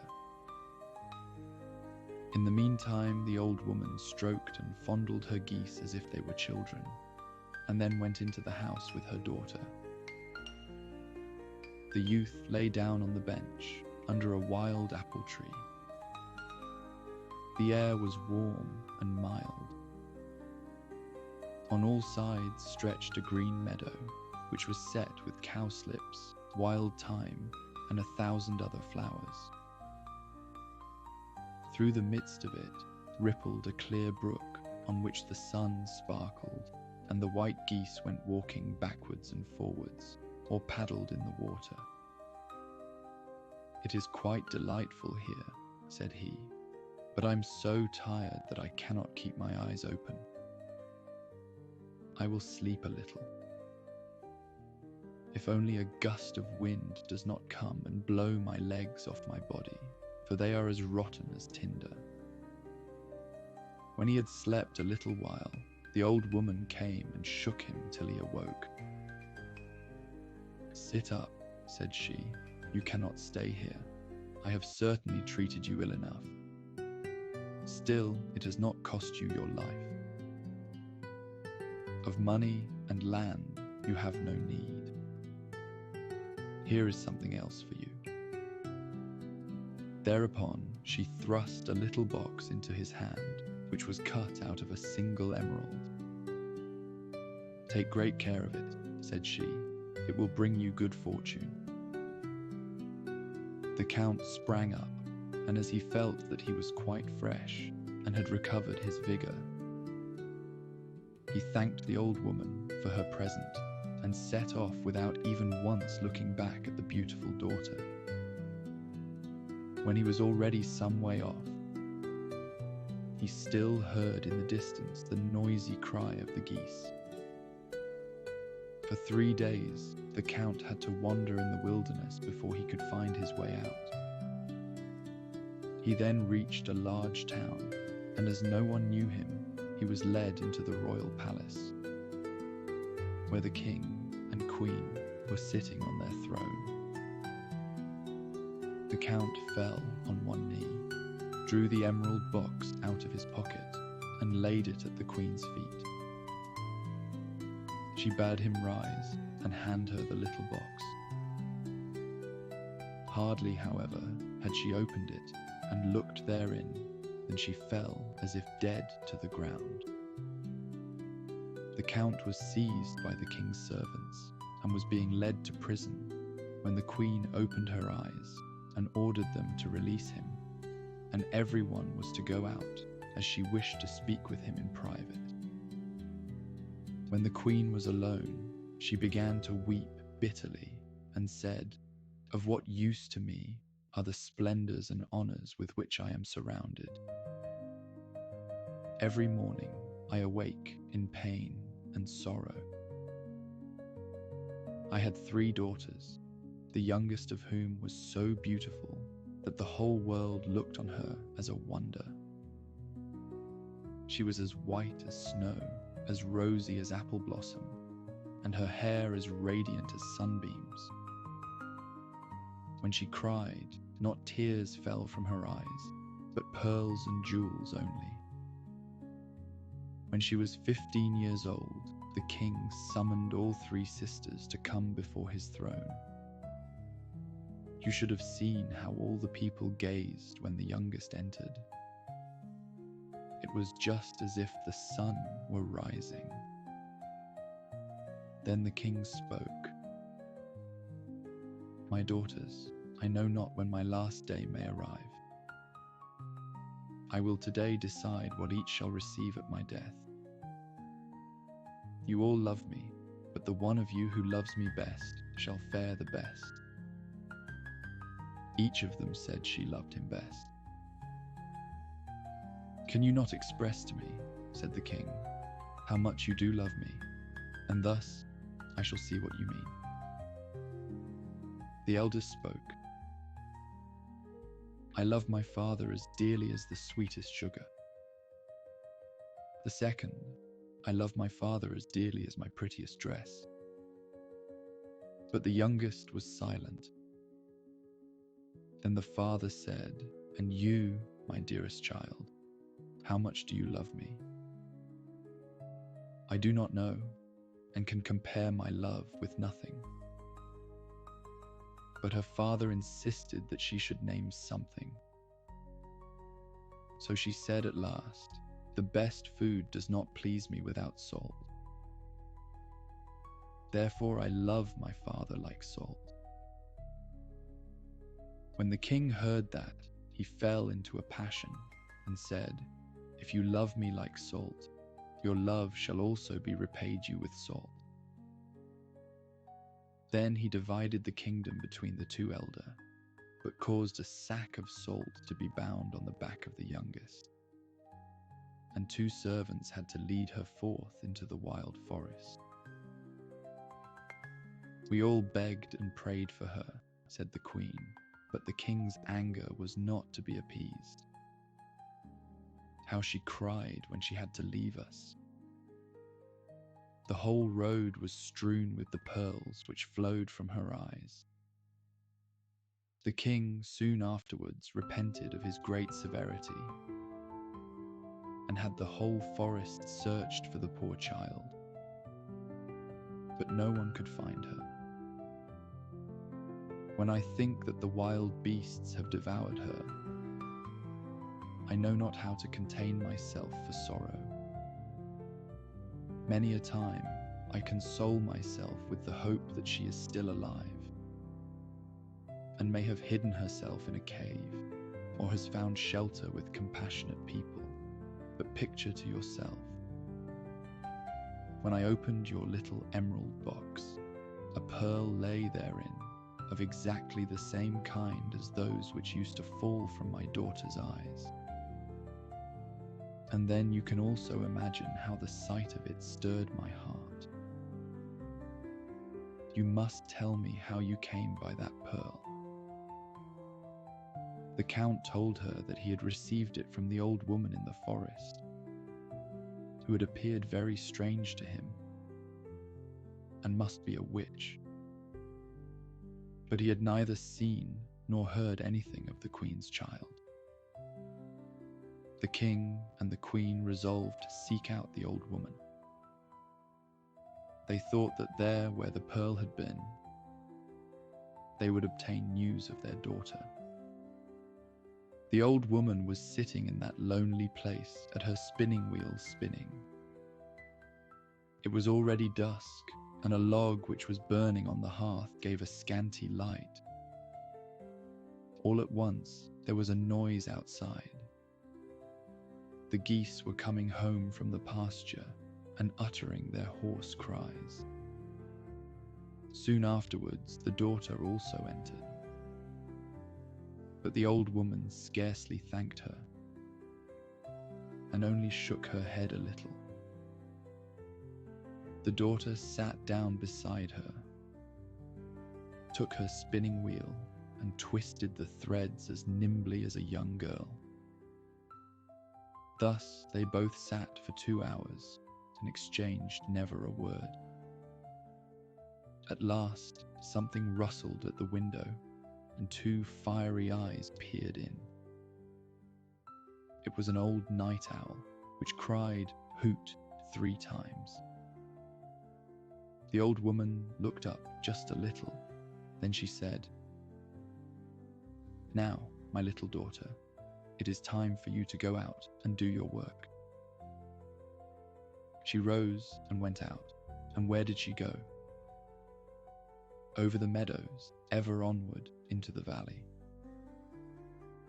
At last she came to a well, with 3 old oak trees standing beside it. Meanwhile, the moon had risen large and round over the mountain, and it was so light that one could have found a needle. She removed a skin which covered her face, then bent down to the well and began to wash herself. When she had finished, she dipped the skin also in the water and then laid it on the meadow so that it should bleach in the moonlight and dry again. But how the maiden was changed! Such a change as that was never seen before. When the grey mask fell off, her golden hair broke forth like sunbeams and spread about like a mantle over her whole form.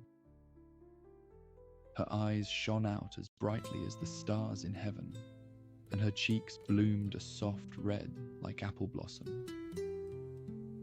But the fair maiden was sad. She sat down and wept bitterly. One tear after another forced itself out of her eyes and rolled through her long hair to the ground.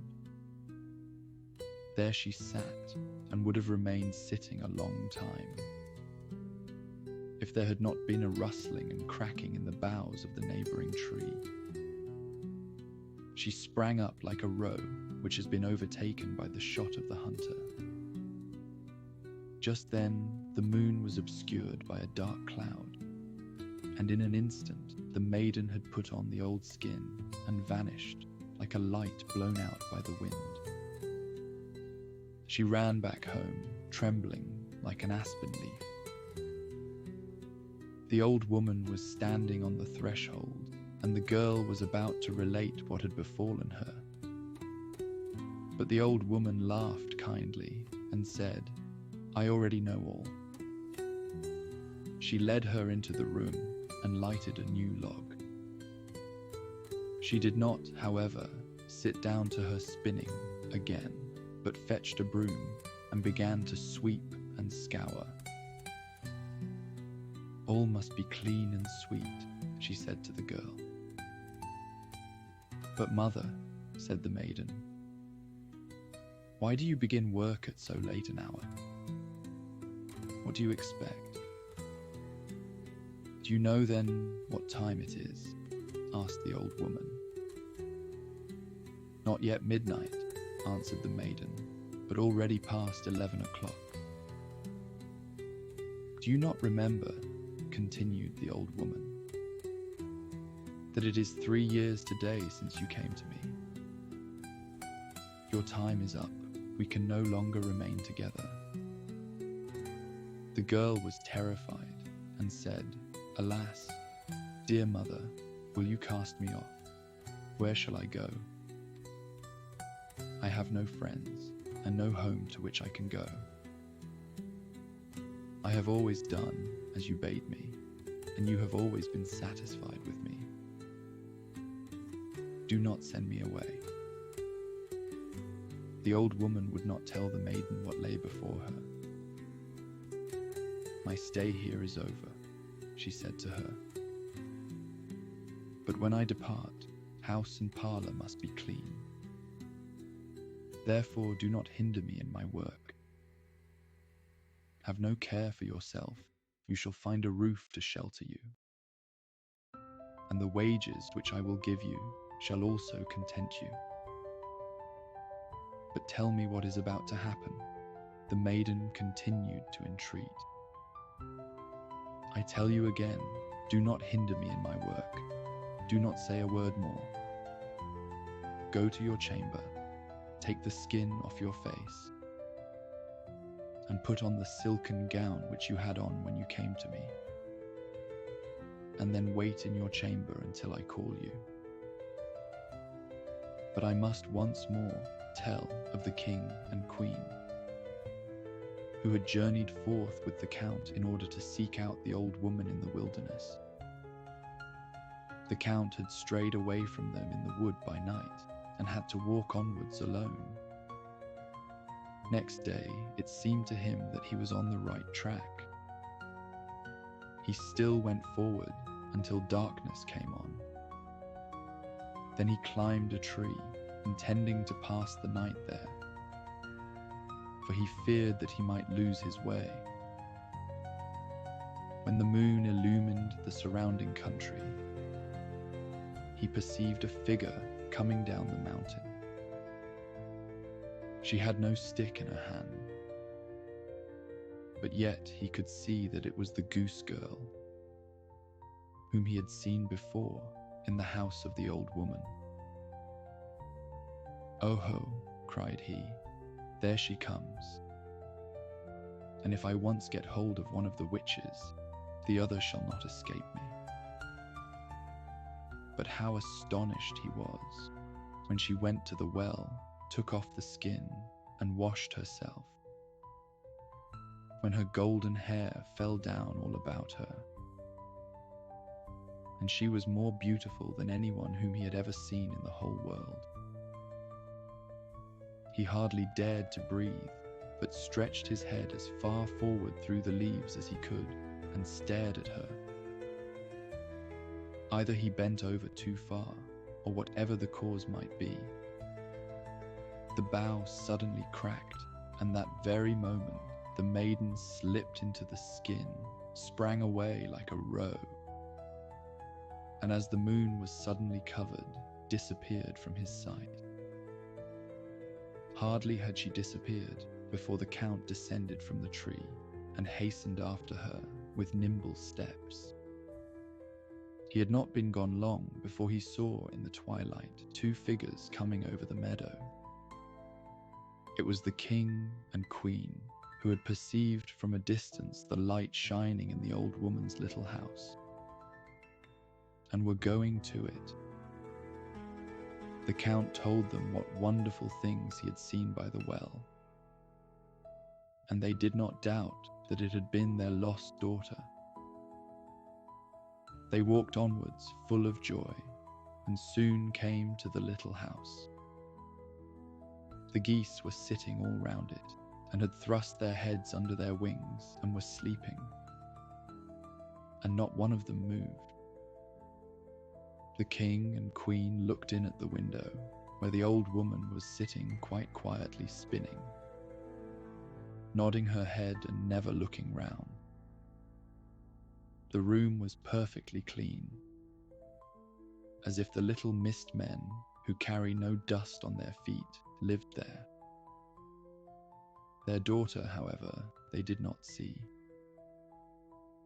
They gazed at all this for a long time, until at last they took heart and knocked softly at the window. The old woman appeared to have been expecting them. She rose and called out quite kindly, "Come in, I know you already." When they had entered the room, the old woman said, "You might have spared yourself the long walk if you had not 3 years ago unjustly driven away your child, who is so good and lovable.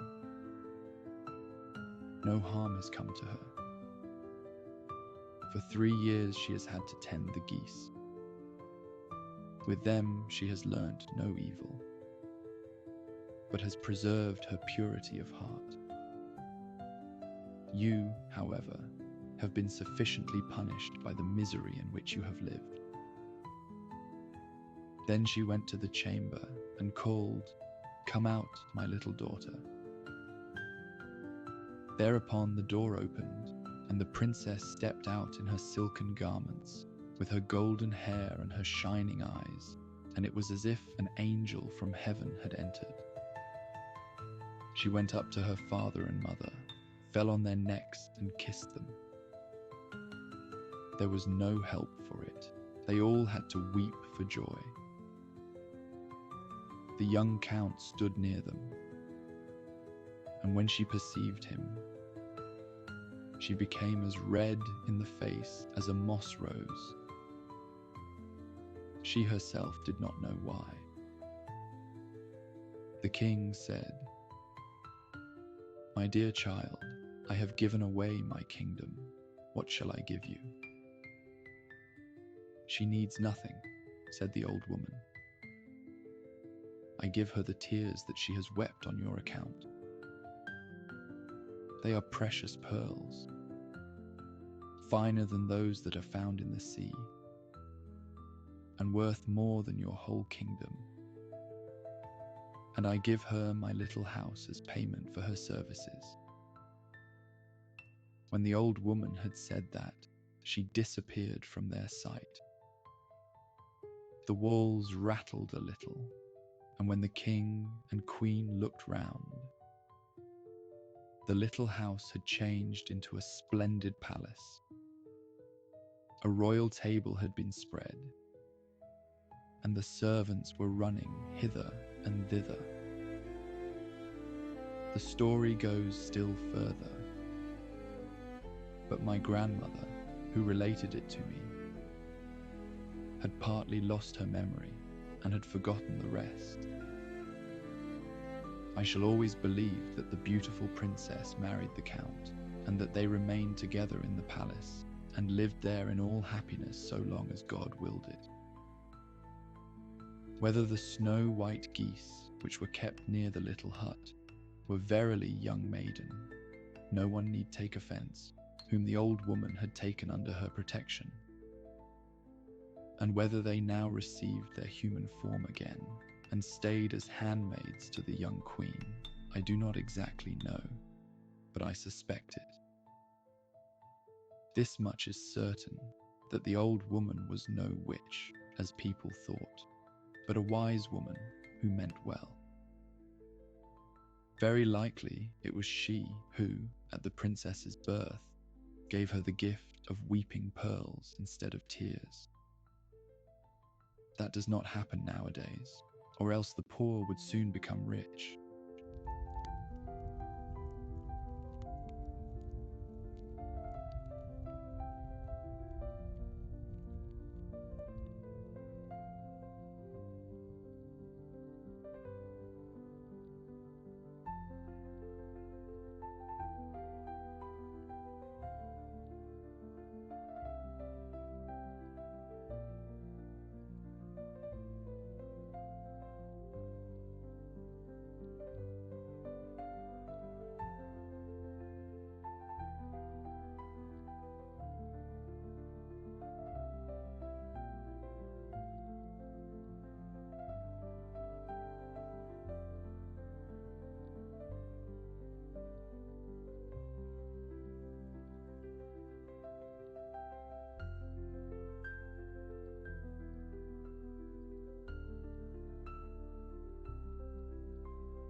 you.